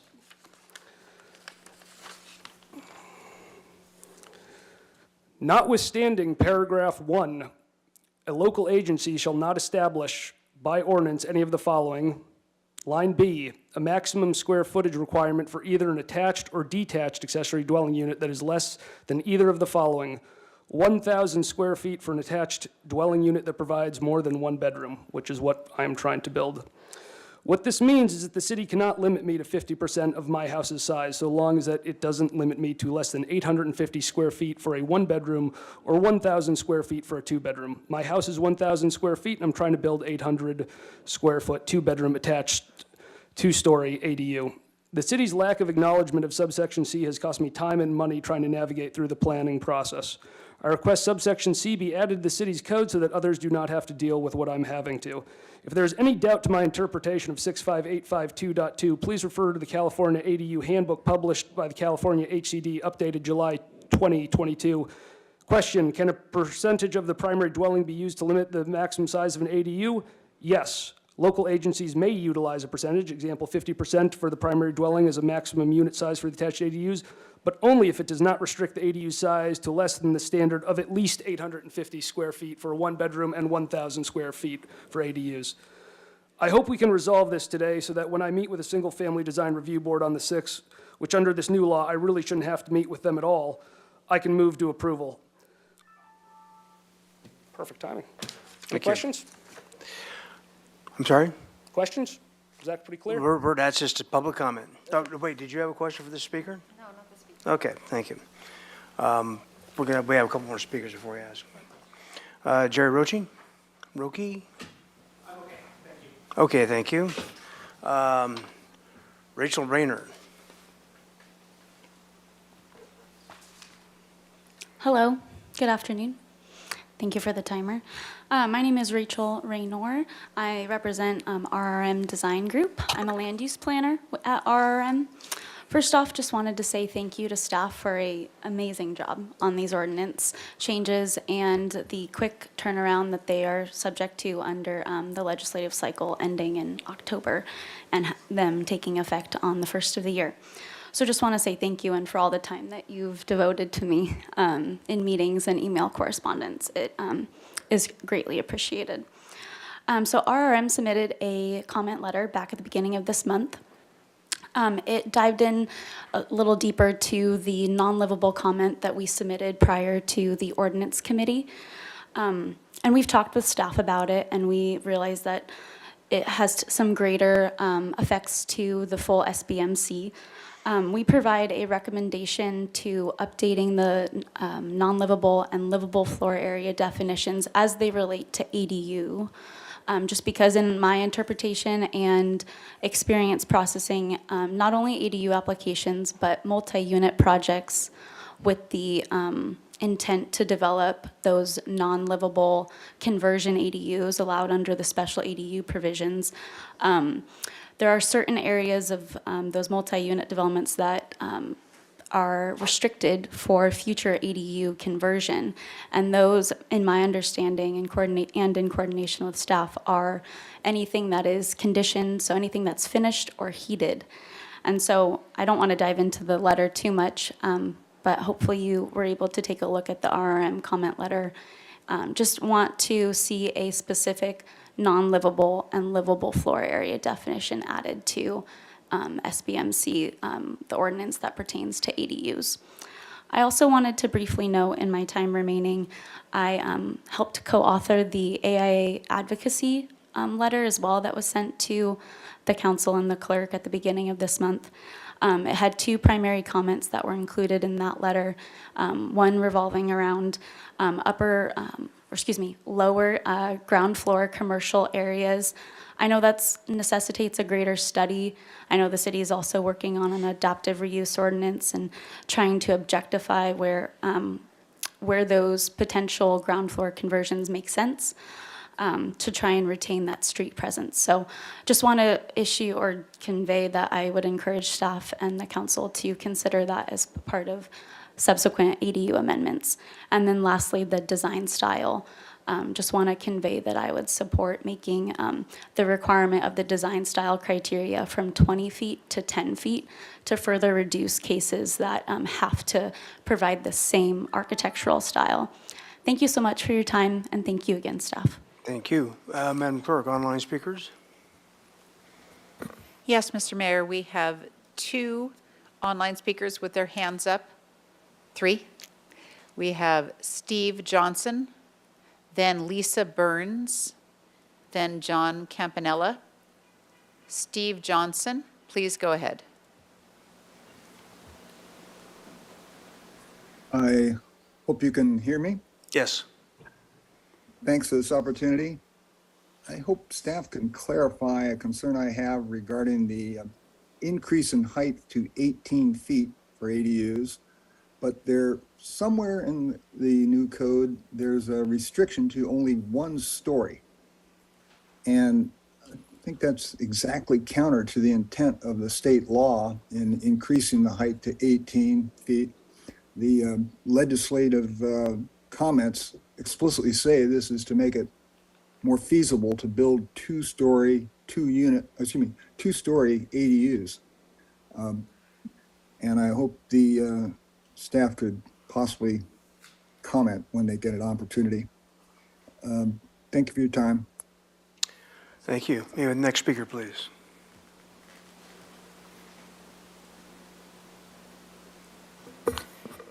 Next speaker is Lisa Burns, then John Campanella, then Cynthia Sanchez. Lisa Burns, please go ahead. Thank you, Mayor and Council. An emerging issue is the use of modular housing. And I don't know if the design standards address modular housing, and I'm really coming from a basis of just a question out of my ignorance about this. You may be aware that Costco is marketing what could be used as accessory dwelling units, but I don't know if there is a limitation on the use of those modular units as ADUs in the city. Thank you. Thank you. Next speaker, please.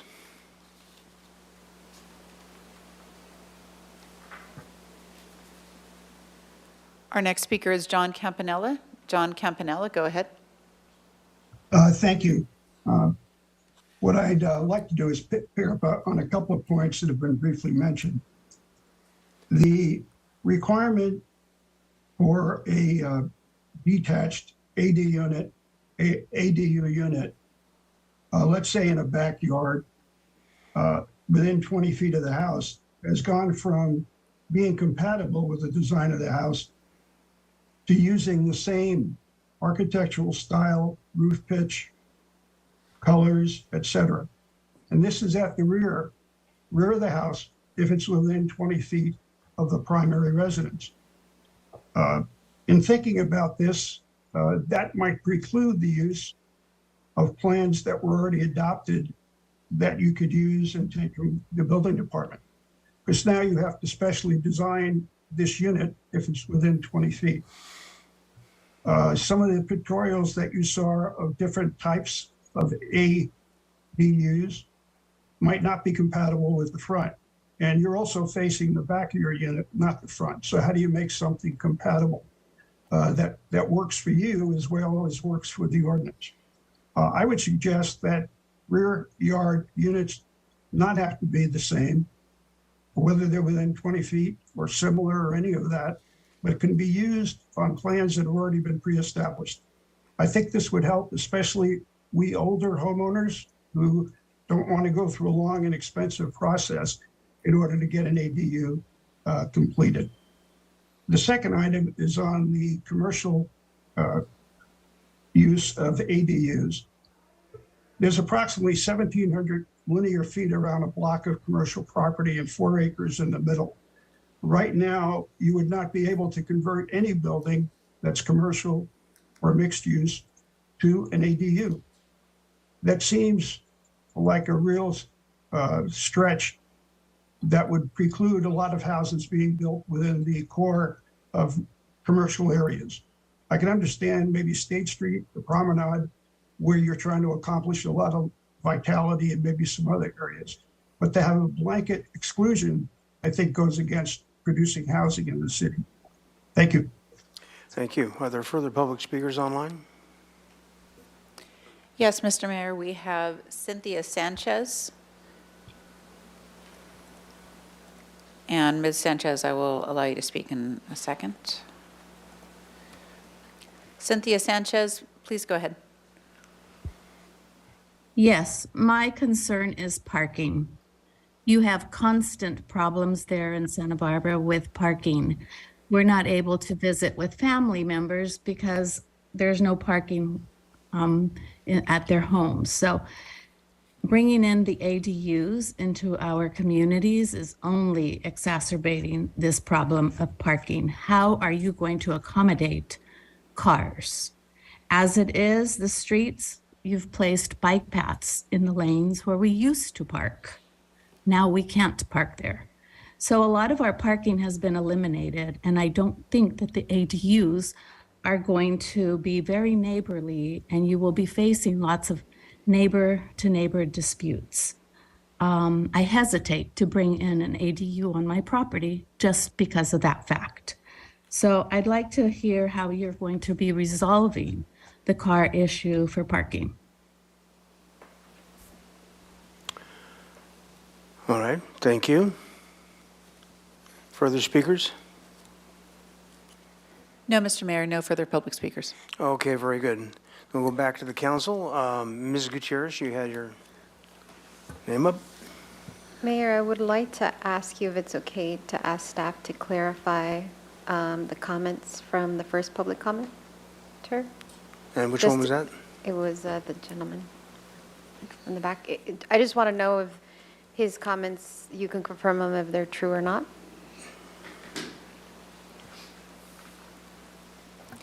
Mayor Rouse and Councilmember Gutierrez, we believe that the current amendments that we've made are consistent with the state law, that we're setting the floor at 800 square feet. We're not requiring a 16-foot height limit. Our primary, the 50% rule doesn't exclude a maximum, and it allows the 800. So we feel like our ordinance as amended is correct. Okay, Mr. Jordan.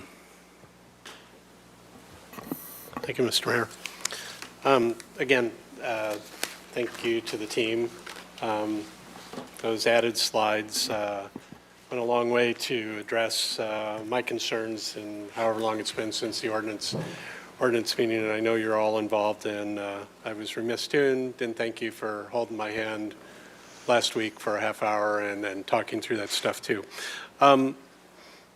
I just have some observations, and I don't profess, well, I don't know that I ever did, but I certainly don't profess anymore to be in touch with the mechanics of some of this stuff. So it's all from up above looking down. I'm concerned about still about the slide on commercial mixed use, and that might have been an example of the Fithian building, I don't know, but, and just the concept of how we're applying putting housing in downtown, and are we making it, are we continuing to make it a challenge by running one small, on a second floor anywhere downtown, on somebody that has a commercial building, can't put retail up above, or can't put office space up above anymore, and has to jump through this hoop of a primary and then an ADU, and we're just not allowing any new residential down there to be the easiest path, if that's an ADU. We already don't have a requirement for parking. Forgive me, I don't remember the open space and all the other stuff too, but there are ripe areas of downtown on second floors in the corridor that are ready, probably ready for redevelopment. And if it's a hurdle to say, first one has to be primary, then you can go do ADU or ADUs, but the ADUs are a simpler path. Why aren't we just making the whole thing a simpler path? So that's kind of on a wish list for the future. I realize that's what I'm talking about.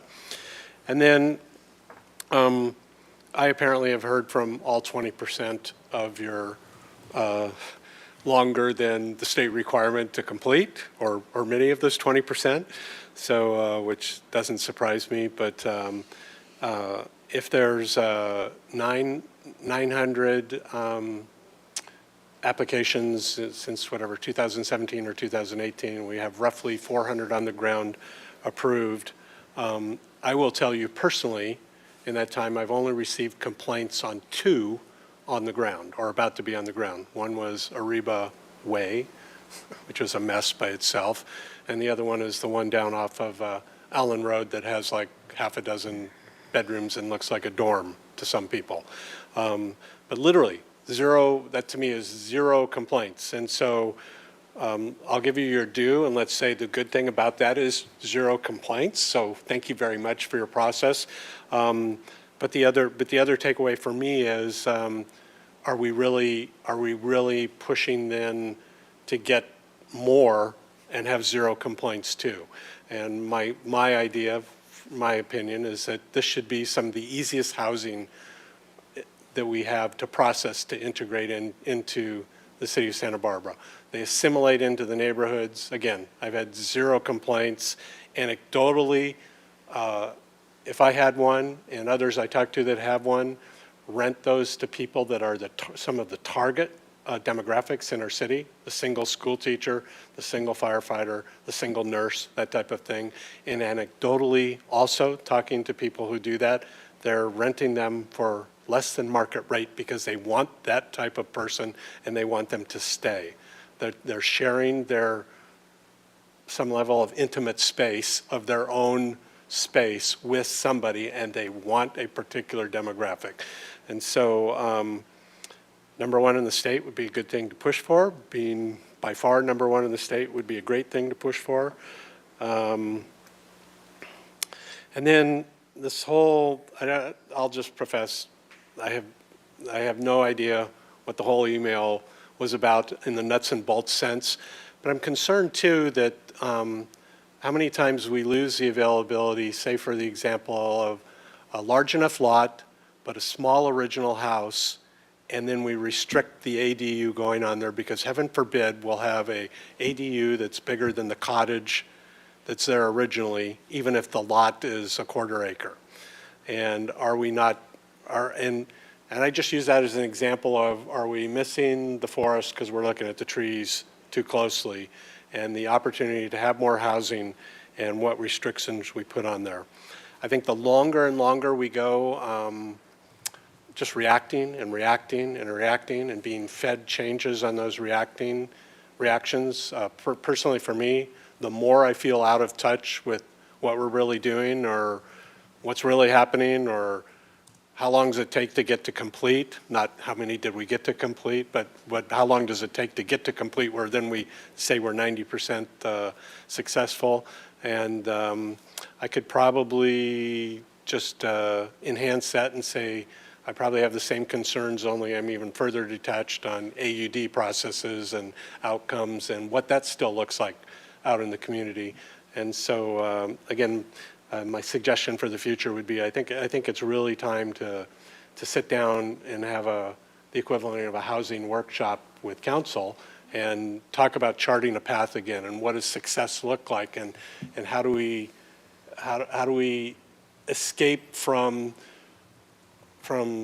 state saying one thing and our reaction is trying to tamp it down, and are there opportunities to actually embrace what the state says because we see where it's going to take us, and if something doesn't work out well, then we'll tamp it down and come back, rather than just our initial reaction is tamp it down, tamp it down. So those are my comments. From the young lady next to me, you're going to hear some suggestions on high fire zone restrictions. Some of those crest the hill and come into District 2, and I'll be supportive of all those suggestions too. Thank you, Mr. Mayor. Ms. Nedden. Thank you, and thank you for the support on that with the high fire too. So I had two quick questions and then I'll make my comments, but what came up in public comment about modular homes was one of the questions. If this applies to modular homes that can be pre-bought or prefabricated. And then the other was John Campanella's comment about design compatibility with the main house, and maybe in the backyard it doesn't matter so much if it's in the back as street facing. So just a question on how does this current ordinance apply to either of those questions, or how could it or should it? Councilmember Sneddon, the manufactured homes are allowed as ADUs, so that's an easy answer to that one. And then I think we have a slide to talk about the compatibility.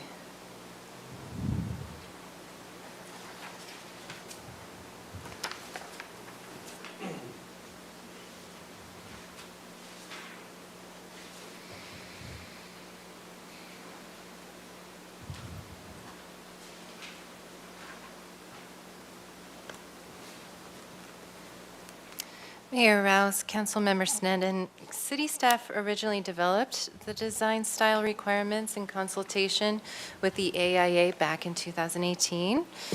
So not all ADUs must match the architecture of the primary unit. Both ADUs in the front yard and ADUs within 20 feet of the primary residence must match. This is intended to ensure the best of our ability that ADUs visible from the public right-of-way are aesthetically compatible with the existing structure. ADUs in the rear yard and 20 feet away are exempt from this requirement to match. Staff does not recommend changing the distance from 20 feet to 10 feet for detached ADUs to match, since there is already an option for applicants to request an exception to this requirement by requesting design review approval. Perfect. Sorry. And let's see here. Should I pull this one? Yeah? Okay. So that sounds to me like there's a middle ground available, and if a resident wants to have a different consideration, then there is an avenue for that. But this is set up as sort of a little bit of both, and I appreciate that. I think that's to get that moving. Thank you. And then also answering that question about modular homes. So I'll just make the two comments. These are a lot of changes in being responsive to state requirements, which it is hard to keep up with. I would like to just suggest the additional language that Teva Ostringer mentioned, so adding to the special ADU at the end of that added sentence, the 18 feet with an additional 2 feet in height necessary, so on, and then and maximum 1 story, except in high fire hazard areas. I think that could just simplify it. Mayor Rouse, Councilmember Sneddon, would you like me to read some proposed language that I would very much like you to read the proposed language. Thank you. This would be an amendment to Section 30.185.040 G1D. It would now read, the maximum building height of a detached new construction special accessory dwelling unit approved pursuant to this subsection is 18 feet and 1 story, and may be an additional 2 feet in height if necessary to match the roof pitch and height of the primary residential unit, unless the lot is within the foothill or extreme foothill high fire hazard areas, also known as the very high fire hazard severity zone, and not within 1/2 mile walking distance of a major transit stop or a high-quality transit corridor, as those terms are defined in Section 21155 of the Public Resources Code, in which case the special accessory dwelling unit is limited to 16 feet in height and 1 story. Perfect, thank you. And then I will confer with Councilmember Jordan, if that's okay. So yes, that. Thank you. That would also, that change would also be made to Section 2886.090E, which applies to the coastal zone. Thank you. All right, thank you. Mr. Friedman. Thank you. First, I'll just start off. I'm supportive of the amendments that were just discussed, that Councilmember Sneddon brought forward. And I also echo the statements of Councilmember Jordan about just in general how to facilitate the housing downtown. It's part of a larger discussion, but I think it's salient to today because we are trying to get housing in those specific areas on the second floor, commercial and whatnot. I'm still trying to understand the issue of the 850 square feet, the 1,000 square feet for a 2-bedroom when it's 800, but the code says 1,000 square feet for an accessory dwelling unit that provides more than 1 bedroom. And here's why, if there's a larger issue that I hope I can articulate this well, is when Councilmember Jordan was talking about how ADUs, not only do they provide housing throughout the city, so you're not concentrating it in one area or one neighborhood or even one street, but it also leads to having specific demographics that we're trying to get in town. And the housing that's being built primarily through the AUD is studios and 1-bedrooms.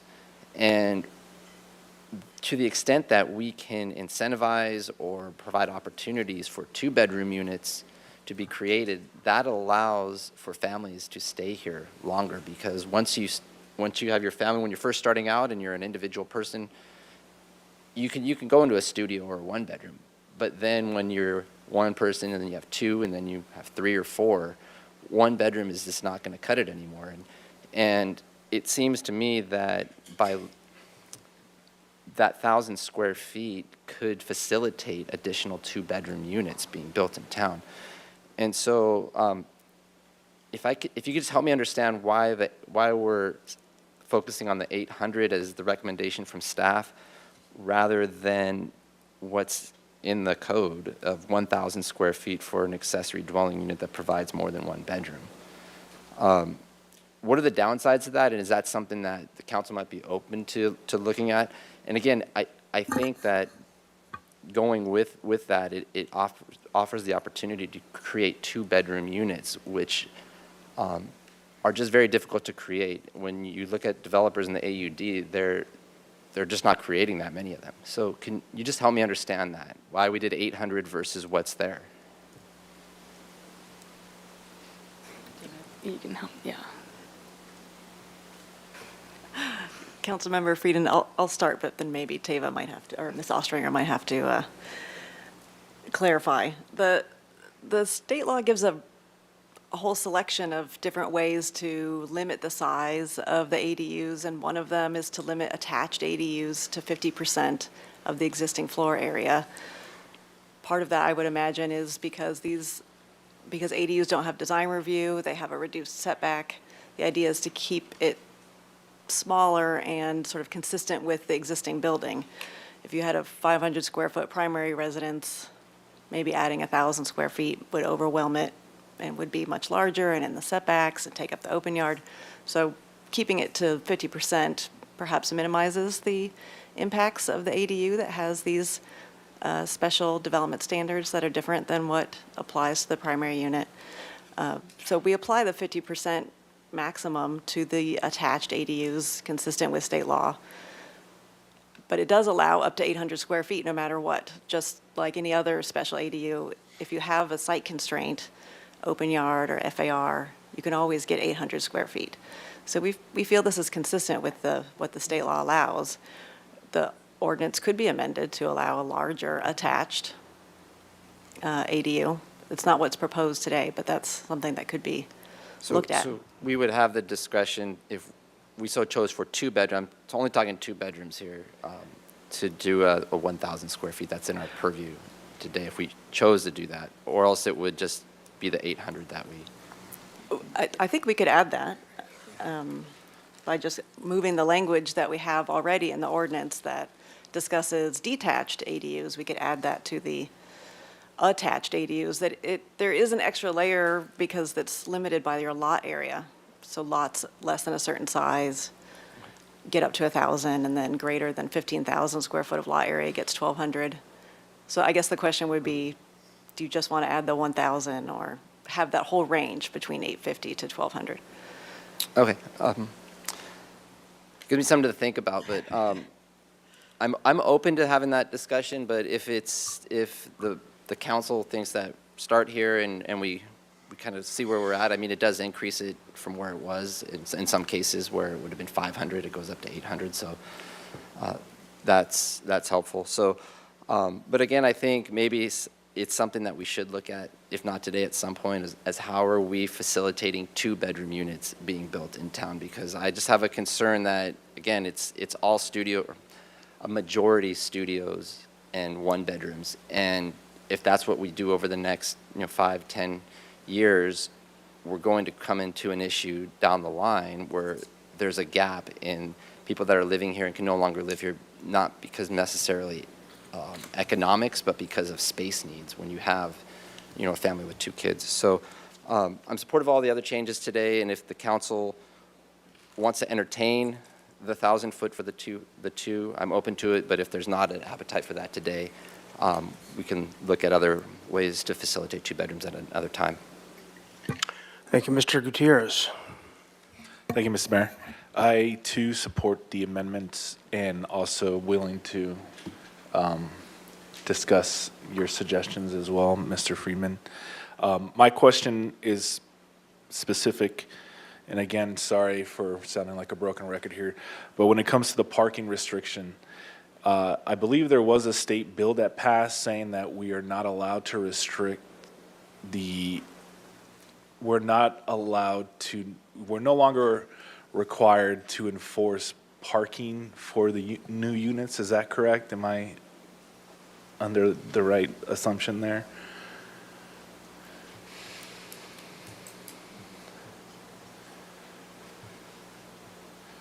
Councilmember Gutierrez, standard ADUs do not require parking.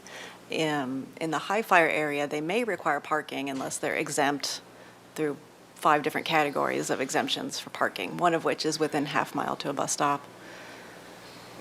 Does that answer your question? I mean, I don't think the high fire area is going to even be on the table for us in particular. But I was just, suggesting the last couple of years if there's any way we can allow or have property owners make sure that their tenants not own cars in order to live in some of these units. But now it seems that there's a law saying that we can't necessarily enforce that, right?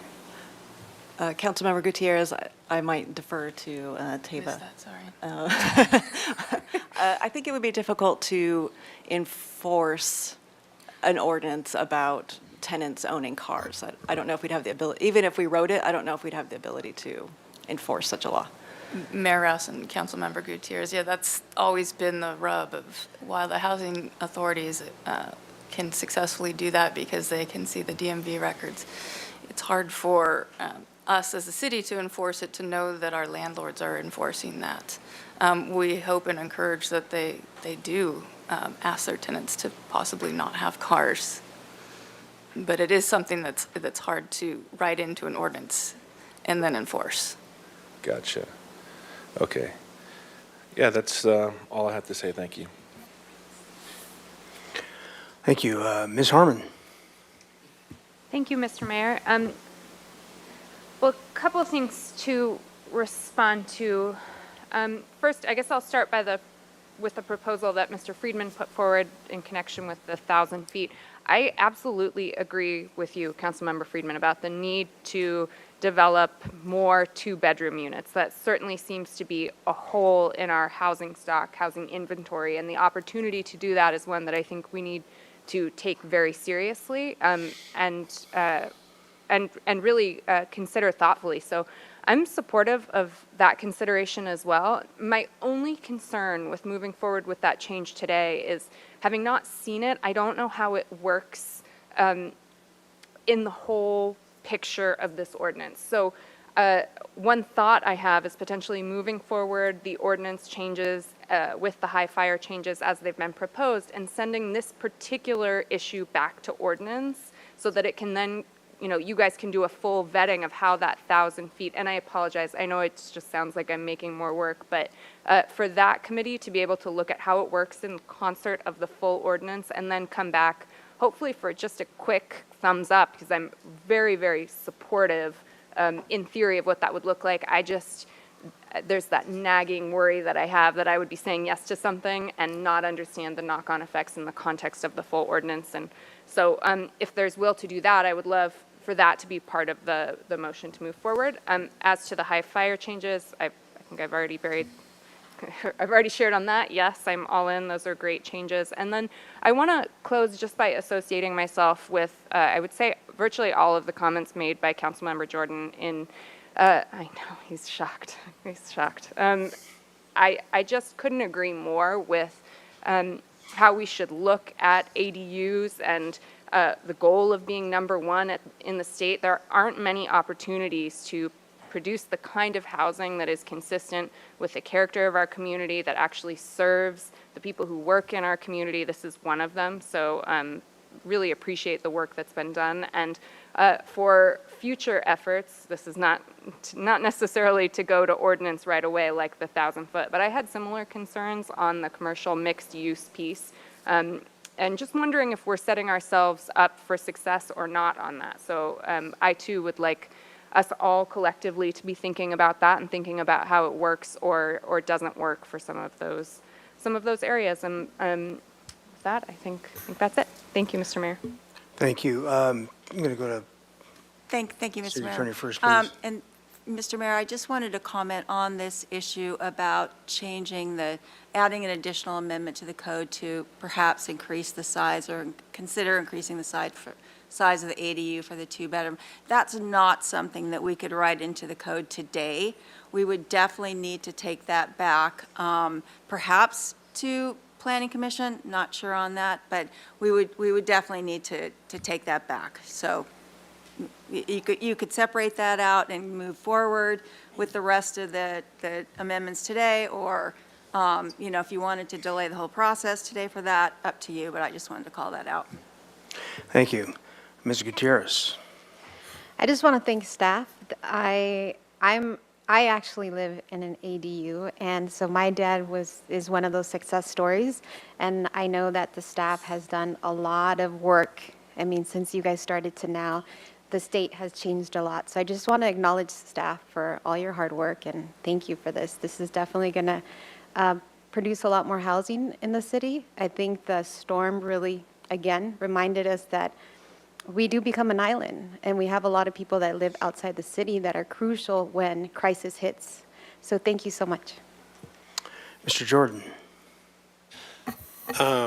It's rare I get this opportunity, so I just want to see if there's consensus on direction, Madam City Administrator, that we would collectively, I see either people narrating that or nodding their head, that we would like to talk about other items related to ADUs and maybe particularly just housing in general in a work session or some other work product. One of the angst moments I had when this came to Ordinance Committee was there was however many months of work product that went on, but the only thing that was reaction to the state.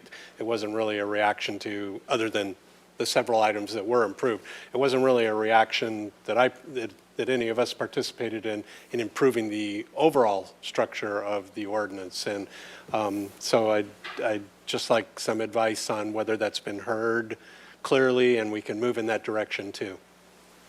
Ms. Harley? Thank you, Mayor Rouse, Councilmember Jordan. So yes, if it's the pleasure of the council to have a housing workshop, we can certainly set that up. And I would second the recommendation from your council that if you wanted to move forward with another look at the change in size, that you do that in a separate motion. Great. Thank you. Ms. Sneddon. Thank you. If we're adding things that we might consider, if these are separated out, someone suggested to me that maybe we have incentives for Section 8 housing with ADUs, and so when we're starting to talk about, I'm not suggesting that here today at all, but if we're starting to talk about increased sizes or other things that part of this housing workshop, which I really like the idea of being proactive, moving ahead, that we might consider any number of things related to trade-up, parking, size, different things. So just putting that out there and in full support of that. And yeah. All right, very good. Well, at the risk of dampening the spirit of being number one in the state, I will say that in my recent visit to Sacramento and the session we had on planning and in the mayors and managers conference, the lust for housing out of Sacramento is robust. We get that. But following and trying to even keep up with it is crazy making, let alone trying to move above it or wherever they're at. So there's a really serious issue that the parking that we try to make go away theoretically, and we try to do this with our proximity to transit lines. And what the consensus was, at least when the meeting in Sacramento, was that it sounds great in theory, but it doesn't tend to work in practice because people don't necessarily work on their same bus lines wherever the bus lines may exist, or they may, if you're certainly in the city of Santa Barbara, you may have your daytime job in Carpentry or Goleta. So people do tend to have cars, and they do tend to move out in neighborhoods. Now, we're not talking about that today, but I was responding to the one speaker's comments about, I share the concerns as we go forward. But that being said, I appreciate the way staff did tee this up today. I think it was very clear and a lot of information packed into this little bag. So I am prepared to support going forward. Ms. Ned, do you have further comment? Just a motion. Okay, then you may make the motion. Thank you, Mayor Rouse. Just if we're ready, I move staff recommendation with the additional comments as narrated by Tava Ostringer. Do we need to do that again in the motion, or that's already in the record? Okay, is that clear to anybody? I'll second. Okay, first and seconded. Ms. Ostringer, is that motion clear? If I may ask. Yes, as long And as the the clerk clear with it. It would be the language that I read verbatim to the council. For section, let me just read it, sections 30.185.040.G1D and 28.86090E. Very good. And Ms. Ostringer, the changes for the second code section are the same as were read into the record for the first code section? Yes, verbatim. Very good. Then those All will be right. included in the. Can I ask a in the question minutes. about that, just to be sure that it's on the table 2 or attachment 2, has the maximum height there and says also 30.185.040H7. Is that also?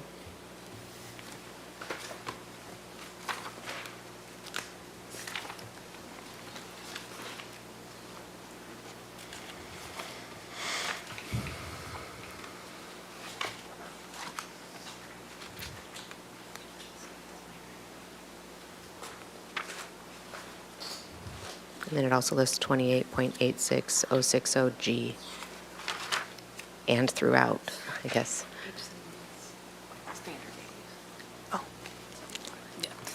Thank you. Ms. Belts just informed me that H7 is the standard ADUs, so we're just reflecting the change with the special ADUs that exist, particularly within the high fire zone.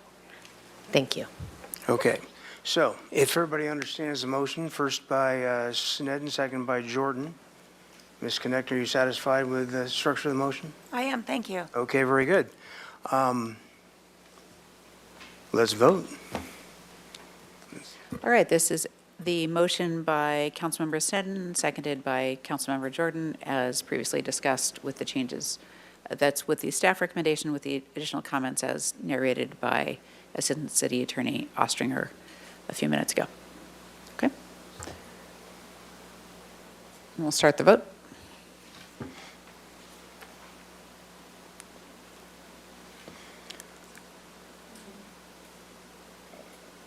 Okay, motion carries unanimously. Mr. Friedman, do you have a comment? I'd make a motion on the 1,000 square foot that we separated out. So, What? I'd like to make a motion on the 1,000 square feet that we separated out from this. To be considered. It's a second motion. To be considered a future date once it... Yeah, so I'd like to make a motion that we refer to ordinance committee the issue of the 1,000 square foot for an accessory dwelling unit that provides more than one bedroom. Okay, and that's a motion by Friedman. Second. Oh, okay, second by Harmon. All right. Further discussion, Mr. Jordan. Thank you, Mr. Mayor. So I just, I'm hesitant to throw something à la carte back at ordinance, and just wondered if the suggestion would be just to amend the motion to some type of language to direct staff to come back with call it a workshop, but call it whatever you want, to address our comments today on looking at the totality of ADU processes and results, goals, and include that in that process too. Does that make more sense? Is that acceptable to you, or are you interested in putting it to the front of the line? I think this one, because we just updated the ordinance, and I think it makes sense to look at that kind of quicker than what a workshop would do. And there's going to be a lot of other suggestions in the workshop, but this is specific to, there seems to be a disagreement on what the Fair actual enough. state law is, so I'd like to Okay. get this clarified outside that. Fair enough. Okay, Ms. Sneddon. So I suppose I had the same question, if it could be part of the larger workshop for further implications, but that's been answered, so that this would be its own to ordinance. And then I thought I heard City Attorney Connect mention that it might need to go to Planning Commission, actually. And I think I'd like to, through the mayor, I'd like to defer that question to the planners, if they would consider this an item that should be referred to Planning Commission for consideration.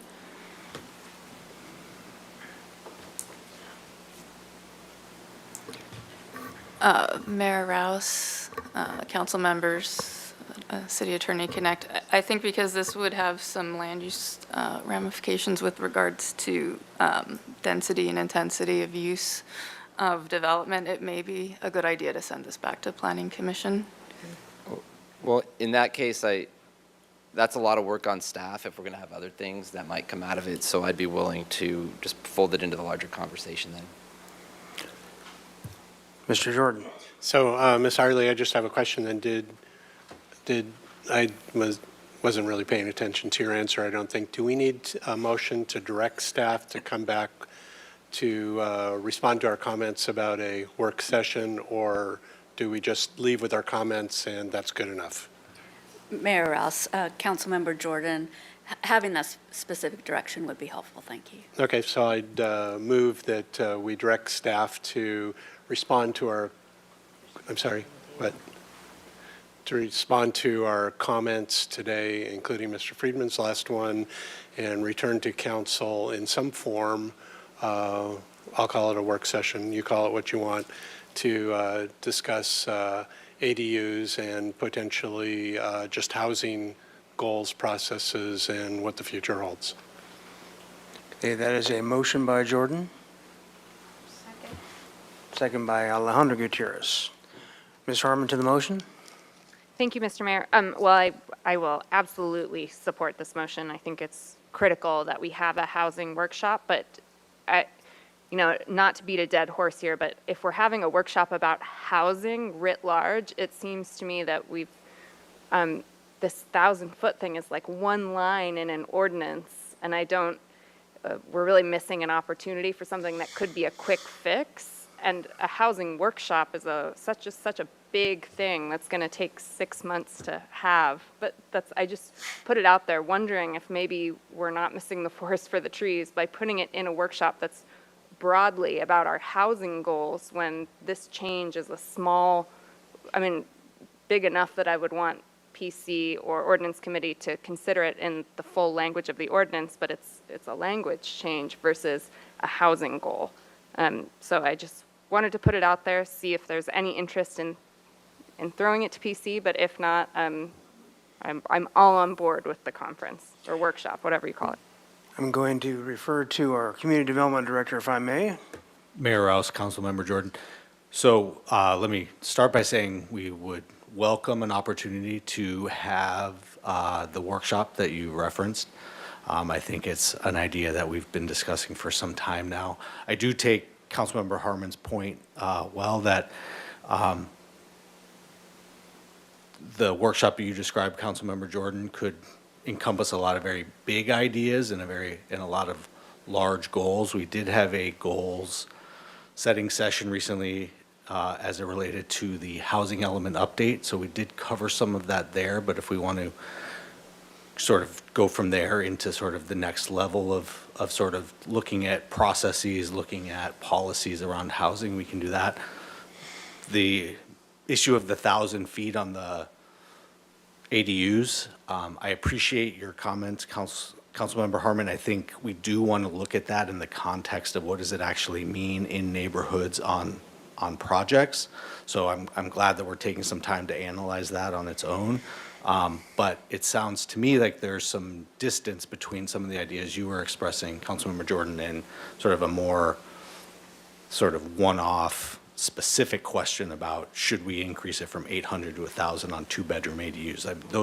the scale of those two ideas and concepts seems to be, there's some distance between them. So I'm not on the other side of that argument. I'm just very respectful of Ms. Ostranger when she starts backing up and saying, what are the unintended consequences? I would have supported both of those actions. And I'm not trying to suggest that you are, Councilmember Jordan. As we sort of move forward with the concept of doing a housing workshop, we may want to have some additional conversations of what does that really consist of? What is it that we're trying to address there? Mr. Mayor, City Attorney, could I just jump in here, since we're a little Please bit do. off agenda here? I would prefer, if we're going to direct staff with any kind of motion about a housing workshop, it'd be limited to the topic of ADUs, since that is what is on the agenda. So I would really prefer that we not go into the broader topic of the umbrella housing issue and limit it to the ADU topic, if we're going to be making a motion to direct staff. Thank you, and I do see that as a bigger body of work, and the ADU thing is more immediate, so it could be something we could probably put together much quicker than. Fair enough. I'll revise that motion to reflect that. Okay. And that was a first by Jordan to reflect it to a strictly an ADU discussion. ADU-specific workshop. Is there a second to that motion? I'll second the motion. Okay, then that'd be a direction to staff.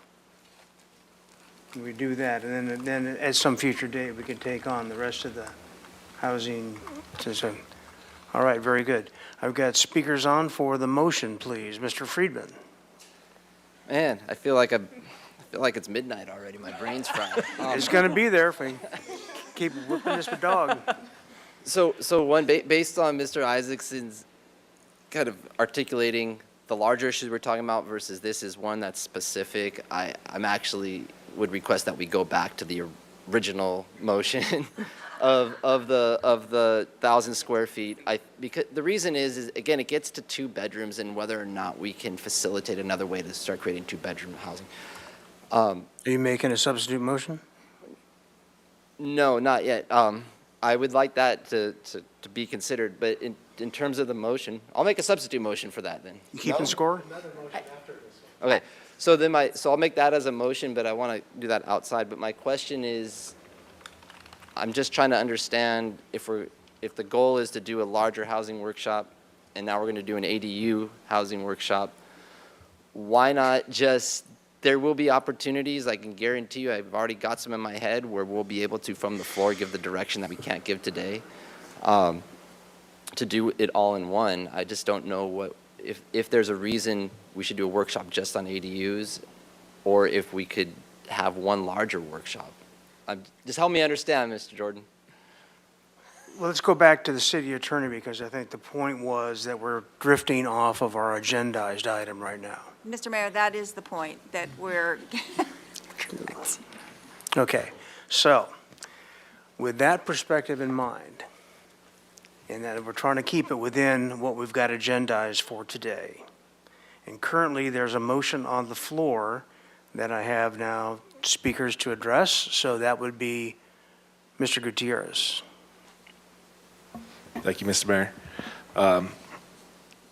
Yeah, I agree with my colleagues to the right over here that sooner is better than later. I acknowledge that there's a process in which we should have a separate meeting about this issue, but I'd like to ask the city attorney, with the existence of the housing crisis ad hoc,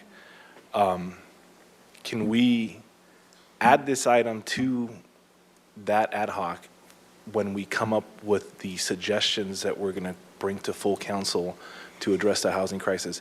Can we do that like sooner than having a workshop about it? Because I kind of don't want to just let this moment pass. Let's connect. Mr. Gutierrez, so Councilman Gutierrez, excuse me, add this issue to the Housing Crisis Ad Hoc Committee? Is that your question? The list of items that we've been discussing for the last few months. Okay. You can add that to the, I believe you could ask this, I'm not sure how you get items on that agenda, but you could add it to, but that's an ad hoc committee. So I believe it's not a Brown Act committee. So you could add that as a discussion item to that, but I'm not sure how that would further the process with this. Because you wouldn't be writing legislation in that committee, or it would just be a discussion item. Well, yeah, but the intention of the ad hoc is to bring a list of items for the full council to vote on to address the housing crisis. So I'm just wondering if we submit that list sooner rather than later, we can have this issue addressed with all the other ones, all the suggestions as well, as opposed to just waiting to schedule a whole other workshop about one specific issue. Does that make sense? Yes, you can certainly discuss it at that meeting, I believe. Again, I don't know how items get on that agenda particularly, since I haven't been to that meeting. But it could be discussed. But again, I don't think that legislation and ordinances are written at that committee. They're just suggested. They're just, yeah, Correct, to bring to council. right. So I So guess you can discuss it yeah, and then, you and I can have a discussion offline about it. okay. Yeah, But my recommendation is to have this item voted on now. Ms. Sneddon? Thank you, Mayor Rouse.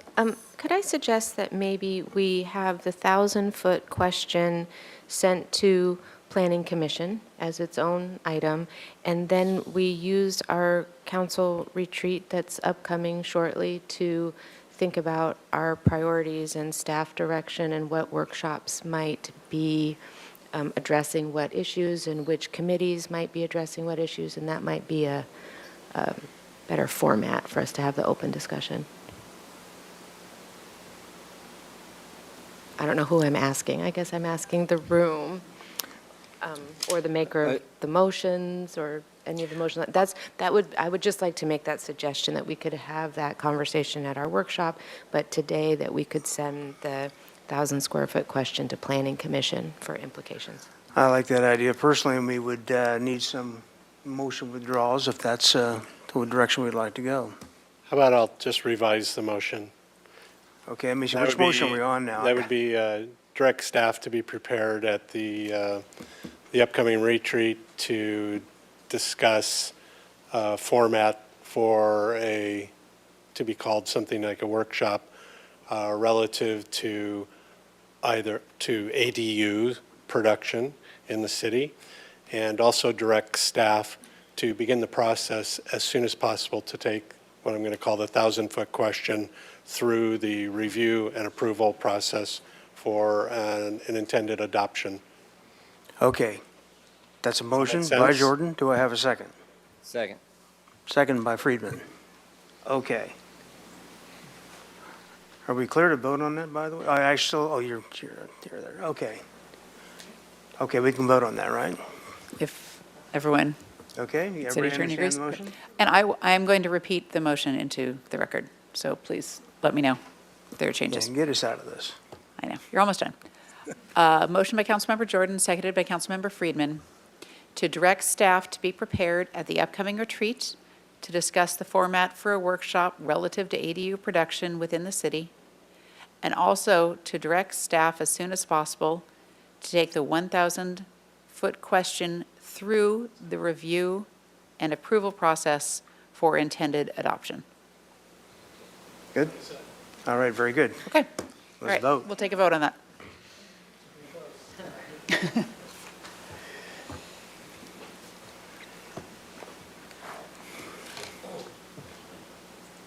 It's a winner. Okay. And Thank that's you very that much. passes unanimously.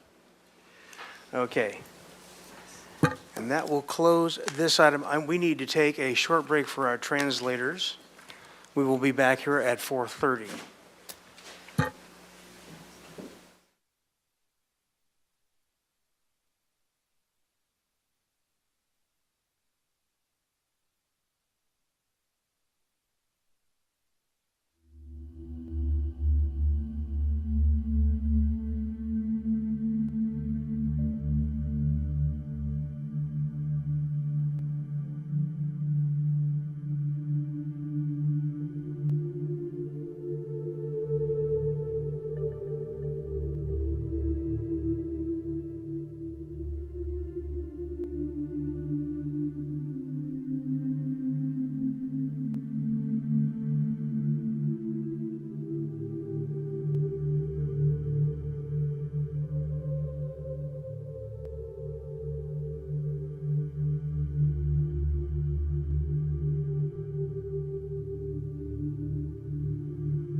call ourselves back to order here.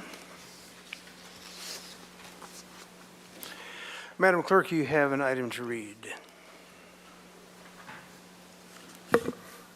Item 14, appointments to city advisory groups. Okay, very good. We're going to do this the old-fashioned way since we're not really set up for it in terms of the electronic part. And we'll do it manually.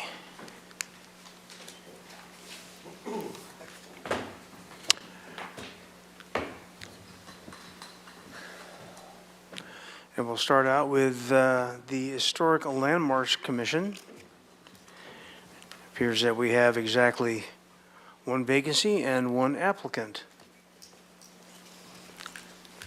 Any nominations? I'll nominate Charles McClure. Very good. And I think we should move by acclamation. Second. Okay, all those in favor? Aye. Thank you. Anybody opposed? So, all right. We'll go to the Housing Authority Commission. Once again, one applicant, one vacancy. I'd like to nominate Lisa Carlos. Okay, well, nominated in second. All those in favor? Aye. Okay, anybody opposed? So carries. Okay, now we have the contest. We have Planning Commission. And we have two applicants. Are there any nominees? I'd like to nominate Donald DeLuccio. I'll second. Okay. Any other nominees? I'll nominate Sarah Wilder. Okay. And what we'll do then, Madam Clerk, is we'll do a roll call from between those two applicants. All right, I will state the name of each council member, and please state which of the two candidates you are casting your vote for. Councilmember Harmon. DeLuccio. Councilmember Friedman. DeLuccio. Councilmember Oscar Gutierrez. DeLuccio. Mayor Pro Tem Alejandro Gutierrez. DeLuccio? Councilmember Snedden. DeLuccio. Councilmember Jordan. DeLuccio. And Mayor Rouse. I'll give Wilder number one. There we go. Very good. So our new planning commissioner is Donald DeLuccio. Very good. Very good. And that was a 6-1 vote with the no vote from, I'm sorry, that was 6 votes in favor of DeLuccio, 1 in favor of Wilder. DeLuccio appointed. Thank you. Okay, and with that, we'll move to our next meeting, next agenda item. Would you read that item, please? Certainly, that is item 15, the appeal of the Parks and Recreation Commission's action to deny the removal of the Norfolk Island pine located in the front yard setback at 2131 Red Rose Way. All right, very good. So this is an appeal. We will first see if there are any council member ex parte communications that would relate to this appeal. None? Seeing none. Okay, very good. We'll have a staff presentation, and then do we have anyone here from the Parks and Recreation Commission? I believe I have a speaker slip for that, and we'll have you speak also at the right after the staff presentation. And we'll go to staff. Good afternoon, Mayor Rouse and council members. Today we're here to review the appeal of the Parks and Recreation Commission's action to deny the removal of the Norfolk Island pine located in the front yard setback at 2131 Red Rose Way. We'll briefly cover the tree preservation ordinance, look at the tree removal application and review process, and that's specific to setback trees in this example. We'll talk about the Street Tree Advisory Committee, their role, and also review in this application. The Parks and Recreation Commission, again, their role and review of this application, the issues brought forward by the appellant, and lastly, staff's recommendation to council. So a little background, the Tree Preservation Ordinance, formerly known as the Tree Preservation Ordinance of the City of Santa Barbara, is Title 15.24 of the city's municipal code. And it essentially recognizes that trees on private property can make valuable contributions to the urban forest. It's estimated over 80% of all trees within the city actually occur on private property. This ordinance prohibits the removal or significant alteration of any of the following trees without a permit. That includes a setback tree, trees in parking lots, all trees on approved landscape plans, and any tree that's designated as historic or specimen by the city council. So the tree removal application process that's exclusive to the Parks and Recreation Department, our purview exists only with setback trees. So those are the trees that we commonly refer to as, trees just occurring within front yards of properties throughout the city. And that's outlined in Title 15.24.040 of the municipal code. So the Parks and Recreation Department receives applications. Those applications are reviewed, they're processed. The first step in that review process, those applications are forwarded to the Street Tree Advisory Committee. The Street Tree Advisory Committee evaluates those applications, conducts site visits, and provides a recommendation to the Parks and Recreation Commission. The Parks and Recreation Commission then reviews and ultimately takes action on an item. And in the event that a member of the public or the applicant disagrees with the decision, they have the option to file an appeal with the city clerk's office, and that's directed to city council. So the Street Tree Advisory Committee is a 5-member commission-appointed committee. The members of the general public, typically those with either professional experience or like a deep devotion to trees in general. The city arborist serves as a non-voting staff liaison, essentially facilitating those meetings. The Street Tree Advisory Committee kind of takes the deep dive initially on applications for setback tree removal. They also review any supplemental materials that are provided by the applicant. They listen to public testimony. Pretty unique, we always perform a group site visit where the tree is looked at collectively by the group, and after review they make a recommendation to approve, conditionally approve, or deny an application. That recommendation is then forwarded on to the Parks and Recreation Commission. The Commission also reviews application materials. They also review the Street Tree Advisory Committee report, as well as a brief staff presentation, which essentially surmises the committee's review. They hear any public testimony. They also take into account the considerations that are outlined in 15.24.080 of the Muni Code, and we'll look at those specifically. And then lastly, in order to make an approval of either an approval or a conditional approval of a setback tree, the commission has to identify a finding to support that removal, and we'll look at those in detail as well. So to just outline the removal considerations, if the tree is designated historic or specimen, the potential size of the tree in relation to the size of the lot or building site and the size of the proposed existing improvements, the number and size of other trees which remain upon the building site after the requested removal, the number and location of adjacent trees on city property, and the possibility of maintaining desirable tree density in the area through additional planting on city property, and any beneficial effects upon adjacent trees expected by the proposed removal. In addition to that is whether the tree sought to be removed was planted by or with the permission of the applicant or the applicant's co-tenant at the time the tree was planted, and the condition and structure of the tree and the potential for proper tree growth and development of the tree canopy. And we've also listed the findings for review. And again, the commission must identify a finding in order to support the removal of a tree located within the setback. And so these findings are that the principles of good forest management will be best served by the proposed removal, that a reasonable and practical development of the property on which the tree is located requires removal of the tree or trees whose removal is sought, that the character of the immediate neighborhood with respect to forestation will not be materially affected by the proposed removal, that the topography of the building site renders the removal desirable, and lastly, that regard for the safety of persons or property dictates the removal. So now to look specifically at the application for 2131 Red Rose Way. This is just an image from a distance. The subject tree is called an Araucaria heterophylla, or commonly referred to as a Norfolk Island pine.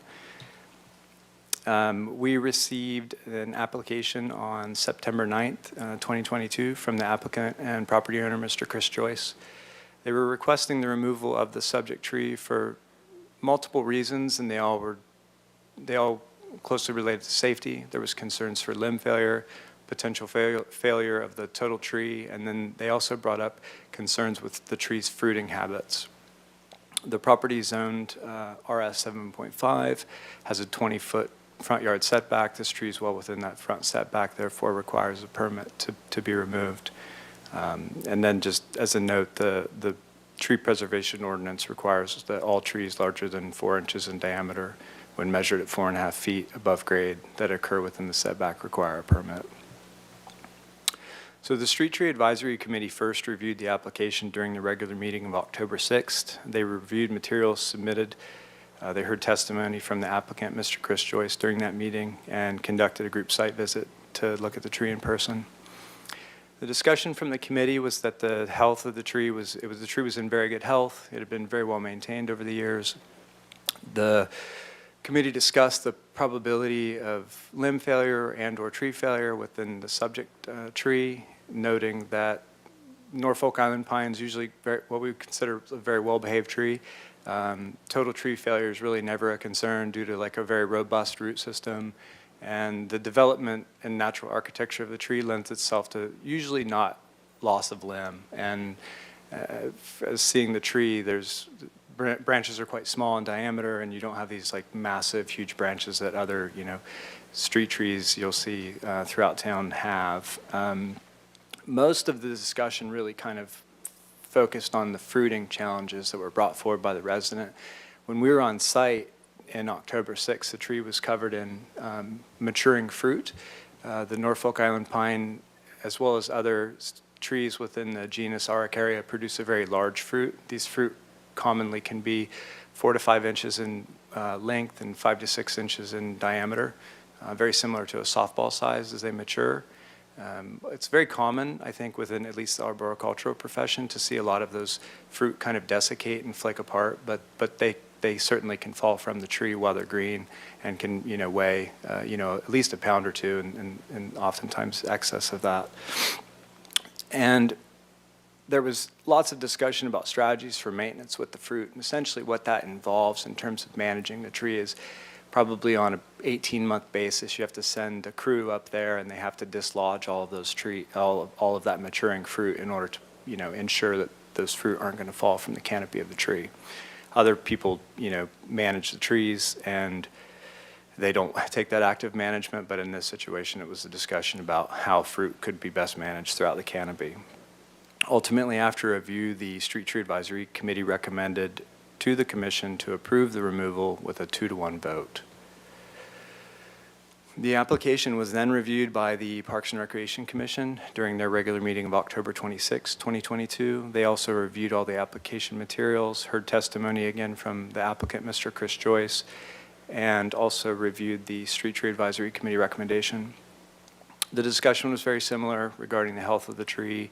There were questions about fruiting strategies to manage the fruiting.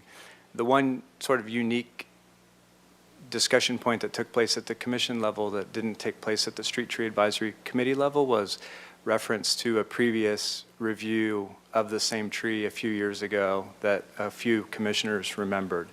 And they spoke specifically to the points that were brought up at that time regarding again, safety concerns, but it was primarily due to loss of limb and tree failure, and then a heavy focus on the potential flammability of the tree from a fire perspective, and commissioners made note that at no time did they bring up issue with the fruit.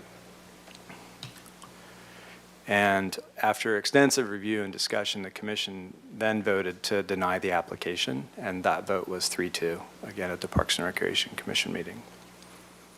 Shortly after that, the city clerk's office received a timely appeal on November 4th, 2022 from Ms. Allie Joyce, the spouse of the original applicant, Mr. Chris Joyce. They're contending that the subject tree poses threat to safety and livelihood of persons and property surrounding the tree, and that the tree should be allowed to be removed to alleviate the property owner of any liability associated with the tree. And just to kind of recap that previous council action, that previous council action was also appealed to City Council. That was reviewed during the regular City Council meeting of July 16, 2019, and that was in direct response to the Parks and Recreation Commission's decision to deny the application for removal, and that took place on April 24th, 2019. After review of that appeal, Council voted 6-1 to deny the appeal and uphold the commission's decision. And so the recommendation from staff would be for council to review all relevant information pertaining to the application, the Street Tree Advisory Committee's recommendation, and the Parks and Recreation Commission's decision to deny the application, and determine if any findings pursuant to Santa Barbara Municipal Code 15.24.090 fit the circumstances of the applicant's request. Thank you. All right, very good. And before we go to council questions, I'd like to invite Kathy McGill up from the Parks and Rec Commission to make her statement as a commissioner. Okay, good afternoon, and thank you. Kathy McGill, Chair of the Parks and Recreation Commission. The documentation that Mr. Slack has discussed with you and that you've read, I think, pretty well summarizes what we talked about at the commission. What I would like to do is elaborate on the fruiting and litter discussion. We noted as a commission that the litter overall and excessive fruiting were not raised as issues in the 2019 removal application, and in general, tree litter is not considered grounds for removal. I mean, it's just kind of what trees do. The specific questions that we asked were around the drought and the fruiting, and could this excessive fruiting actually be a stress reaction to the drought, and that's why we hadn't seen it before. At the time, Mr. Slack said that certainly was a possibility, and I think that really weighed on us when we looked at this tree and its past and its impact on the neighborhood, and thinking that it kind of was premature to condemn the tree over an issue that hadn't been raised previously. It was also noted by Commissioner Clark, who's not here, she's working, that she, during her site visit, we generally all make site visits, had an extensive discussion with the next door neighbor about the tree in question, and that the litter just simply wasn't raised at that time as a significant issue. It was raised when he came and gave testimony during our meeting. And so that's really, I think the thing to emphasize in terms of the direction of our discussion on fruiting and litter that's over and above what has been relayed here. I mean, I will make my final kind of more personal comment on litter, tree litter, I should call it. And I'd say tree litter is kind of in the eyes of the beholder. The fruiting issue is certainly a concern, and certainly that's why I think you saw the split vote in terms of the size of the fruit and young kids. I did get curious and do another site visit after the big wind event we had in the neighborhood. I don't live too far away. The other day, and it was a big windy night, and I went up very early in the morning the next day just to see what I could see. And like I say, litter's in the eyes of the beholder, and maybe the fruit is all down, but I would say the litter at that point was what I would consider minimal. And with that, I'm quite happy to answer any questions about what we were thinking, how the meeting went, anything you have. Thank you. All right, thank you much. Are there questions from council for either Ms. McGill or staff? Ms. Sneddon? Thank you. I just have one question. In the various times that it's come, previously, this time, each time, have there been members of the neighborhood who came out and spoke to the importance of this tree in the character of the neighborhood? Mayor Rouse and Councilmember Sneddon, speaking specifically about the past review, there was multiple public comment. As Commissioner McGill pointed out, the neighbor was there speaking in support of the removal of the subject tree, and there were a few written comments as well as a couple people in attendance that spoke in protest of the tree's removal. And they were neighbors, or they lived? They did live in the neighborhood, yes. Okay. I'm getting at the sort of materially significant to the neighborhood finding or not. Okay, thank you. Mr. Friedman? Thank you. Just one question. Since the 2019 appeal and this current appeal, has there been any documentation of any decline in the tree and in its that would lead to any safety concerns that you've observed? Mayor Rouse and Councilmember Friedman, the tree, upon seeing it multiple times and seeing it cruising around town for work, it looks to be in very good health. And then just speaking to the fruiting, that drought stress can cause trees to have what we would call a heavy fruit set. And then Interestingly, in researching this species, it has been shown to have like a prolific fruiting event every 4 to 5 years based on like literature. So those are just kind of like, additional points about the fruiting. All right. Okay. No further questions. We will go then to the appellant. The appellant is right there. And you have 20 minutes, which you can either use all at once or save some for rebuttal, and we'll keep your time up there. And so, Okay, thank you.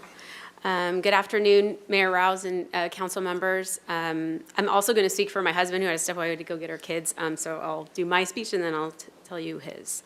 So we are the owners of 2131 Red Rose Way and would like to appeal the Parks and Recreation Commission action denying the removal request.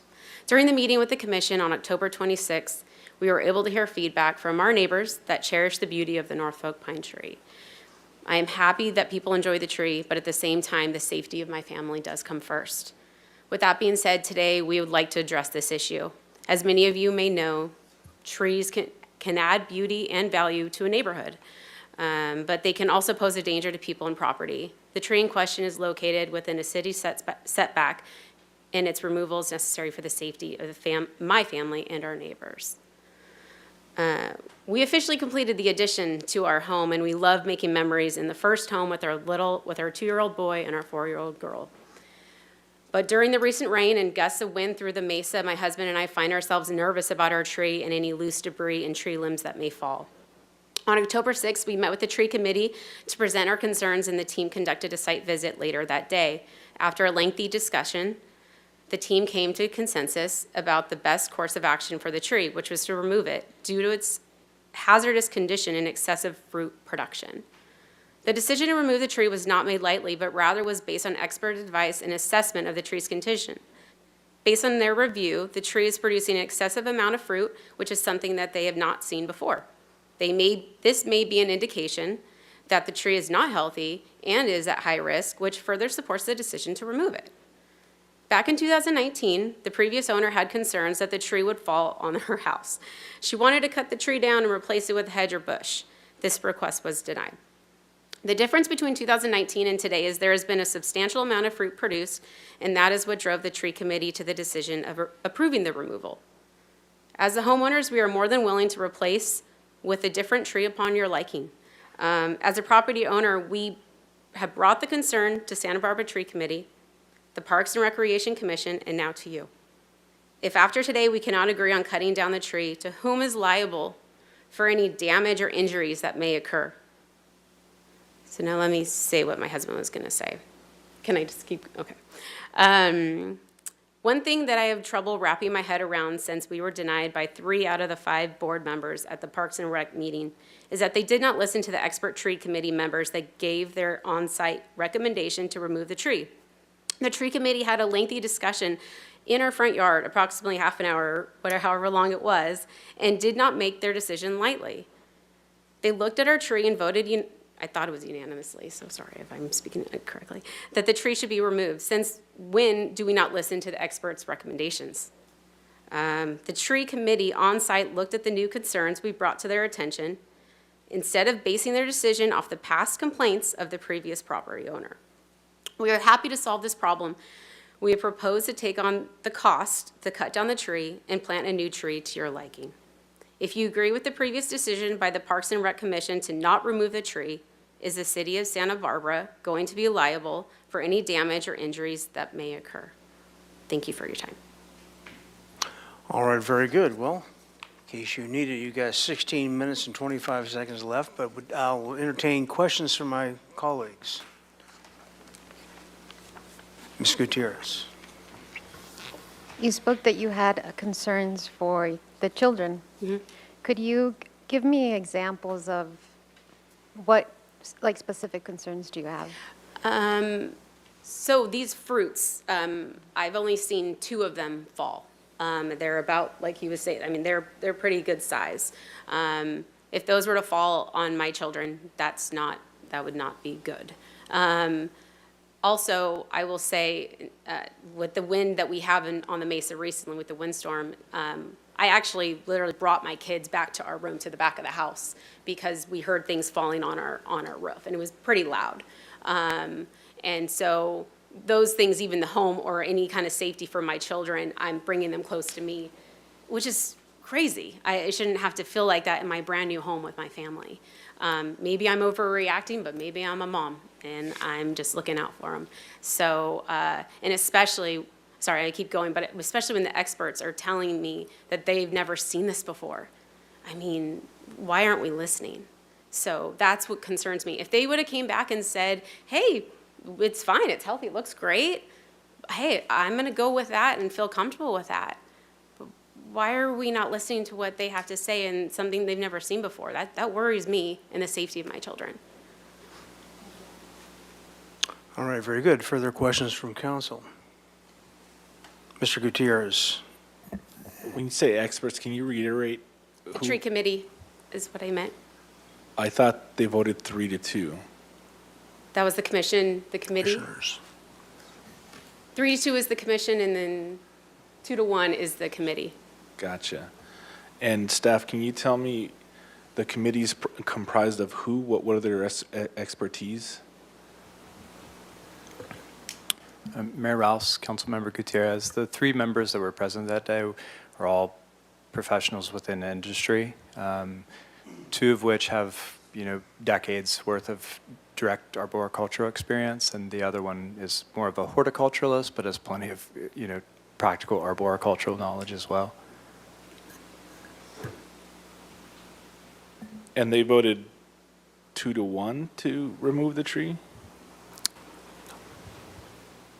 Mayor Rouse and Councilmember Gutierrez, that is correct. So it was just to surmise, the vote was 2-1 by the Street Tree Advisory Committee to support the removal. But I can say after being there for, quite a long time,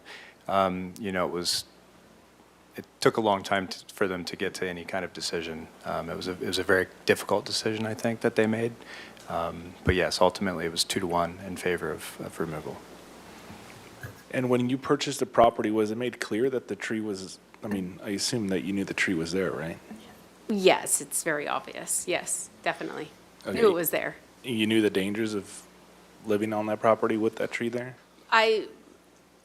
Call me ignorant. I didn't know that I had to go to the city to ask for approval to remove a tree.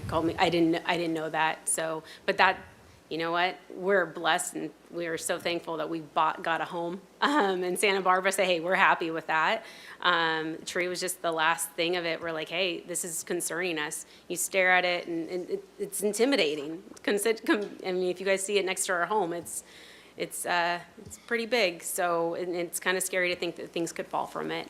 So it's just, we wanted to do everything we could to try and remove the tree if possible. The previous property owners didn't go over it with you, and when you did the histories on the property, that didn't come up? No, we just did our own research that we saw they had already gone and tried to get the tree cut down. Okay, thank you. Mm-hmm. All right, very good. Is there any public comment, Madam Clerk?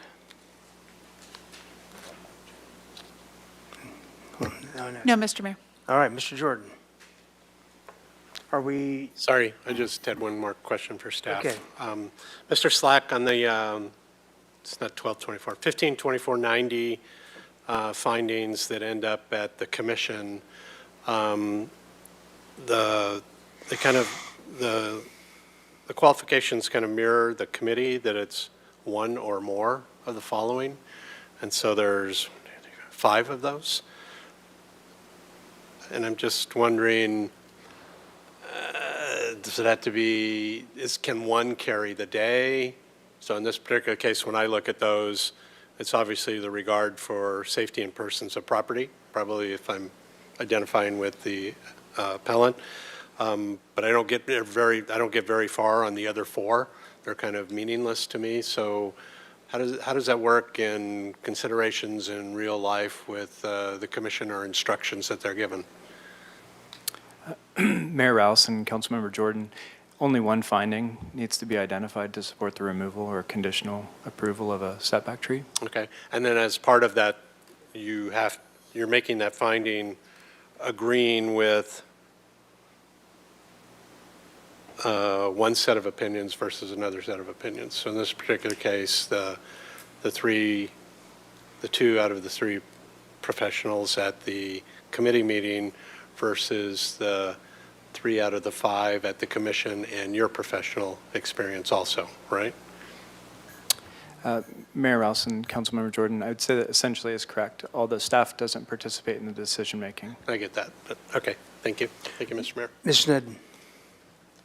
Thank you. I have a question, I think, for staff. So for the setback trees, how does that square with defensible space? So if a tree is both in the setback but also in defensible space, is this a high fire area?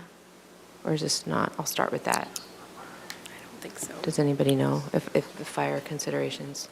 Mayor Rouse and Councilmember Sneddon, I would be speculating to say, Okay. from vague recollection, that was an argument that was made, but I believe the property sits just outside of the high fire hazard zone up there on the mesa. Okay, thank you. Then that answers my question. All right, very good. If there are no further questions, then it'll come back to council for deliberation. Anybody want to kick it off? Okay, I will. I was actually on the 2019 council when we denied the removal, but at that time, as I recall, there was a lot of consensus on both the Street Tree Advisory Committee and on the commission to retain the tree. That was prior to the fruiting episode and whatnot, and as I sat there and reviewed the tree yesterday, and I thought about that house and thought about living there and looking up at the tree, I was thinking I wouldn't want my kids to sleep underneath it either, so I'm going to be supporting the appeal. Mr. Jordan. Thank you, Mr. Mayor.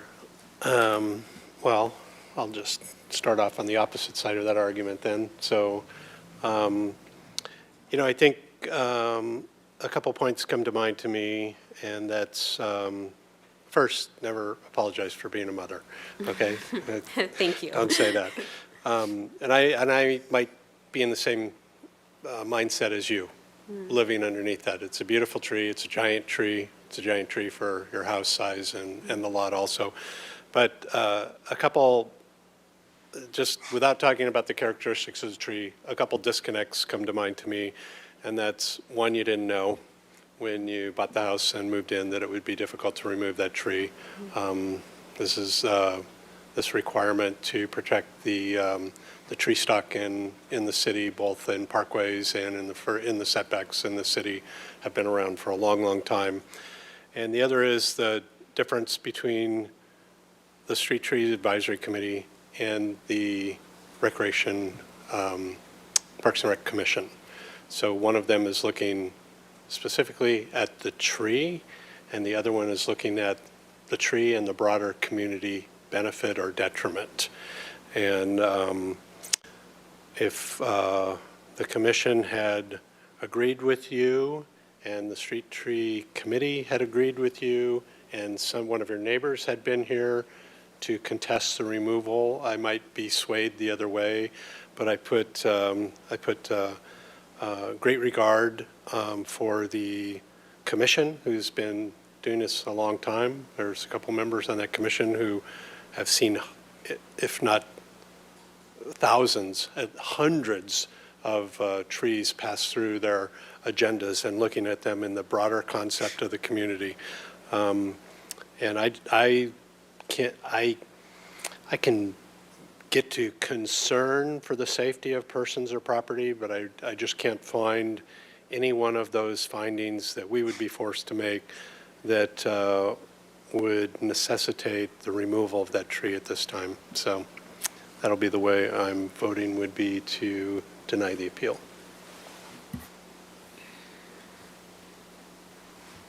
Anyone else? Ms. Gutierrez. I understand how difficult it is to buy a property here and finally find one. And I'm going to be very honest. If I was, a lot of real estate agents won't tell you like, hey, think about this tree, because what they do is they want to sell a house, especially if you are starting your family here. I'm really concerned about the safety issues. It's a really big tree. It stands out in your neighborhood. And also the fact that you had a committee of experts that said, yeah, this can be an issue, and this is your second time around appealing. So I'm going to go with our mayor. Thank you. Mr. Friedman. So I guess I'm where the Street Tree Advisory Committee is. I'm torn between the two. Definitely understand the safety issues and why you're appealing to the council for it. Where I wound up is, from the answers from staff and in the site visit yesterday, that this came to us in 2019, and the structural integrity of the tree, from my understanding of what was presented, hasn't changed significantly or deteriorated. And the fruiting issue could be an anomaly, and my understanding is it could be managed in certain ways to minimize the risk of the fruit. So without significant changes to the tree itself since it came to us the last time, I'm still going to be where I was the last time, which was to keep the tree. All right. We'll say, going back to, once again, to 2019 when I was on council, we had consensus from both the Street Tree Advisory Committee and from the commission to keep the tree, and things changed so that the Street Tree Advisory Committee, were made up with people that are arborists and forestry experts, were split, but they were split in the majority of removal for the tree. And also the commission was also split, so it was a one-vote difference. So to me, that is a change from where we were, and I think what was observed, even though I have a lot of respect, as does my colleagues, for the commission, what was observed was a change. What was observed was potentially a dangerous change. And even though it is a beautiful specimen, and it may be healthy, it may not be in danger, that is a one big hunk of material to be over a little tiny house like that in my book. So once again, I'm going to be voting to uphold the appeal. Any other further comments from Ms. Sneddon? Thank you, Mayor Rouse. As I was also on council at the time that this tree, and actually it was the first tree appeal we had seen, and I have thought about this tree many times over the years, actually, and questioning the decision and back and forth, because it is both such a beautiful specimen of a tree and an anomaly in the area, but it's the anomaly of it being such a huge, beautiful specimen of a tree that makes me want to hold on to it. And if I picture that the whole block was trees like that, you might have cottages that are right next to a tree and it's not impacting. But it's not a light decision. It's one that I'm quite seriously, this particular tree and this decision, I don't want to have to keep making this decision over again because it's a hard one, but I can't make the finding for the removal of the tree. So I'll be upholding the Parks and Recreation decision. Ms. Harmon. Thank you, Mr. Mayor. For me, this is a much, much closer decision than I anticipated it being. I think in part because I believe I was also on council when we had that initial hearing in 2019, and similarly, I actually don't remember it being so close at that time as I feel that it is today. And I want to say first to you, I so appreciate you coming to us and sharing your concerns for your family. And, you know, I have some big street trees in my neighborhood as well, and I so understand where you're coming from and really empathize with it quite strongly.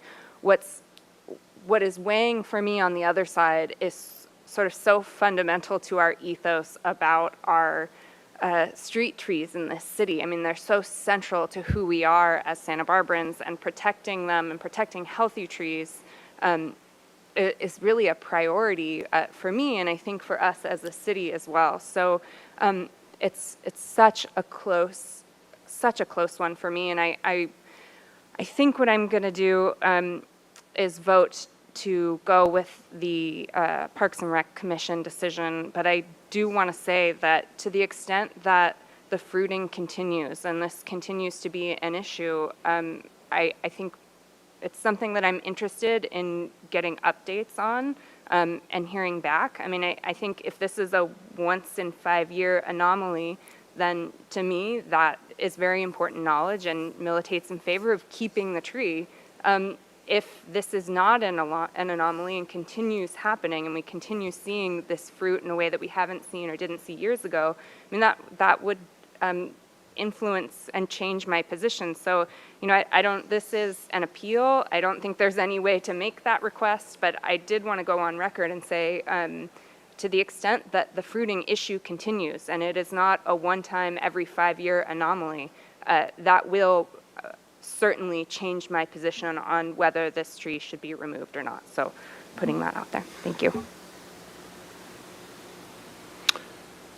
Further comments? All right, well, I'll entertain a motion.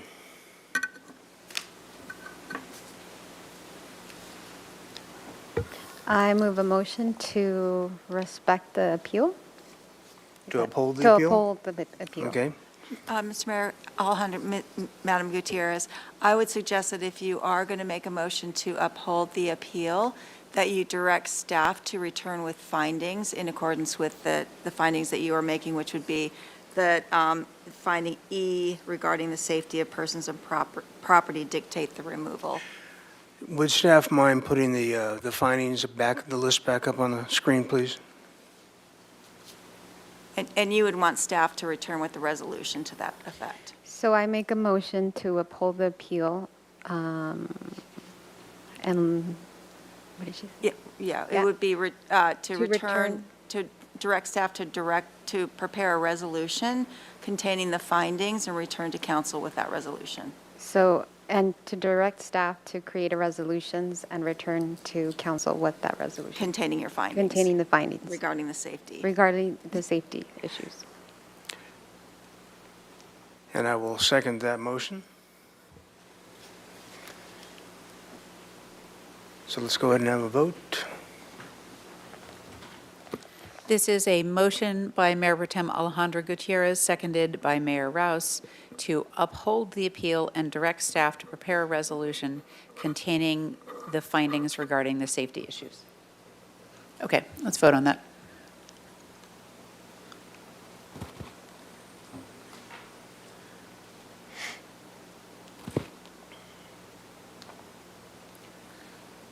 Okay, well, the motion fails. So do we need a counter motion to uphold to deny the appeal? I'll move to deny the appeal. Okay, so moved by Second. Gutierrez, second by Jordan.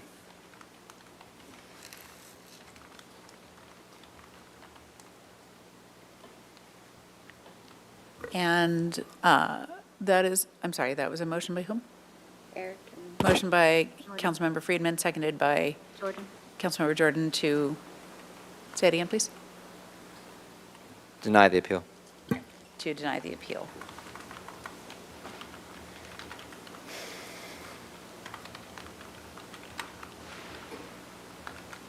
Okay, this is a motion by Councilmember Friedman, seconded by Councilmember Jordan to deny the appeal. We'll have a vote on that motion.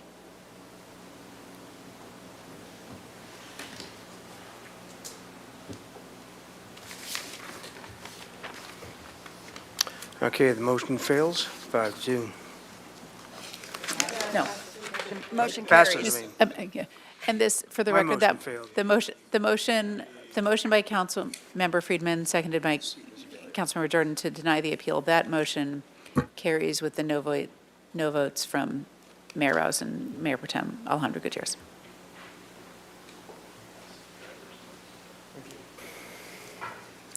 All right.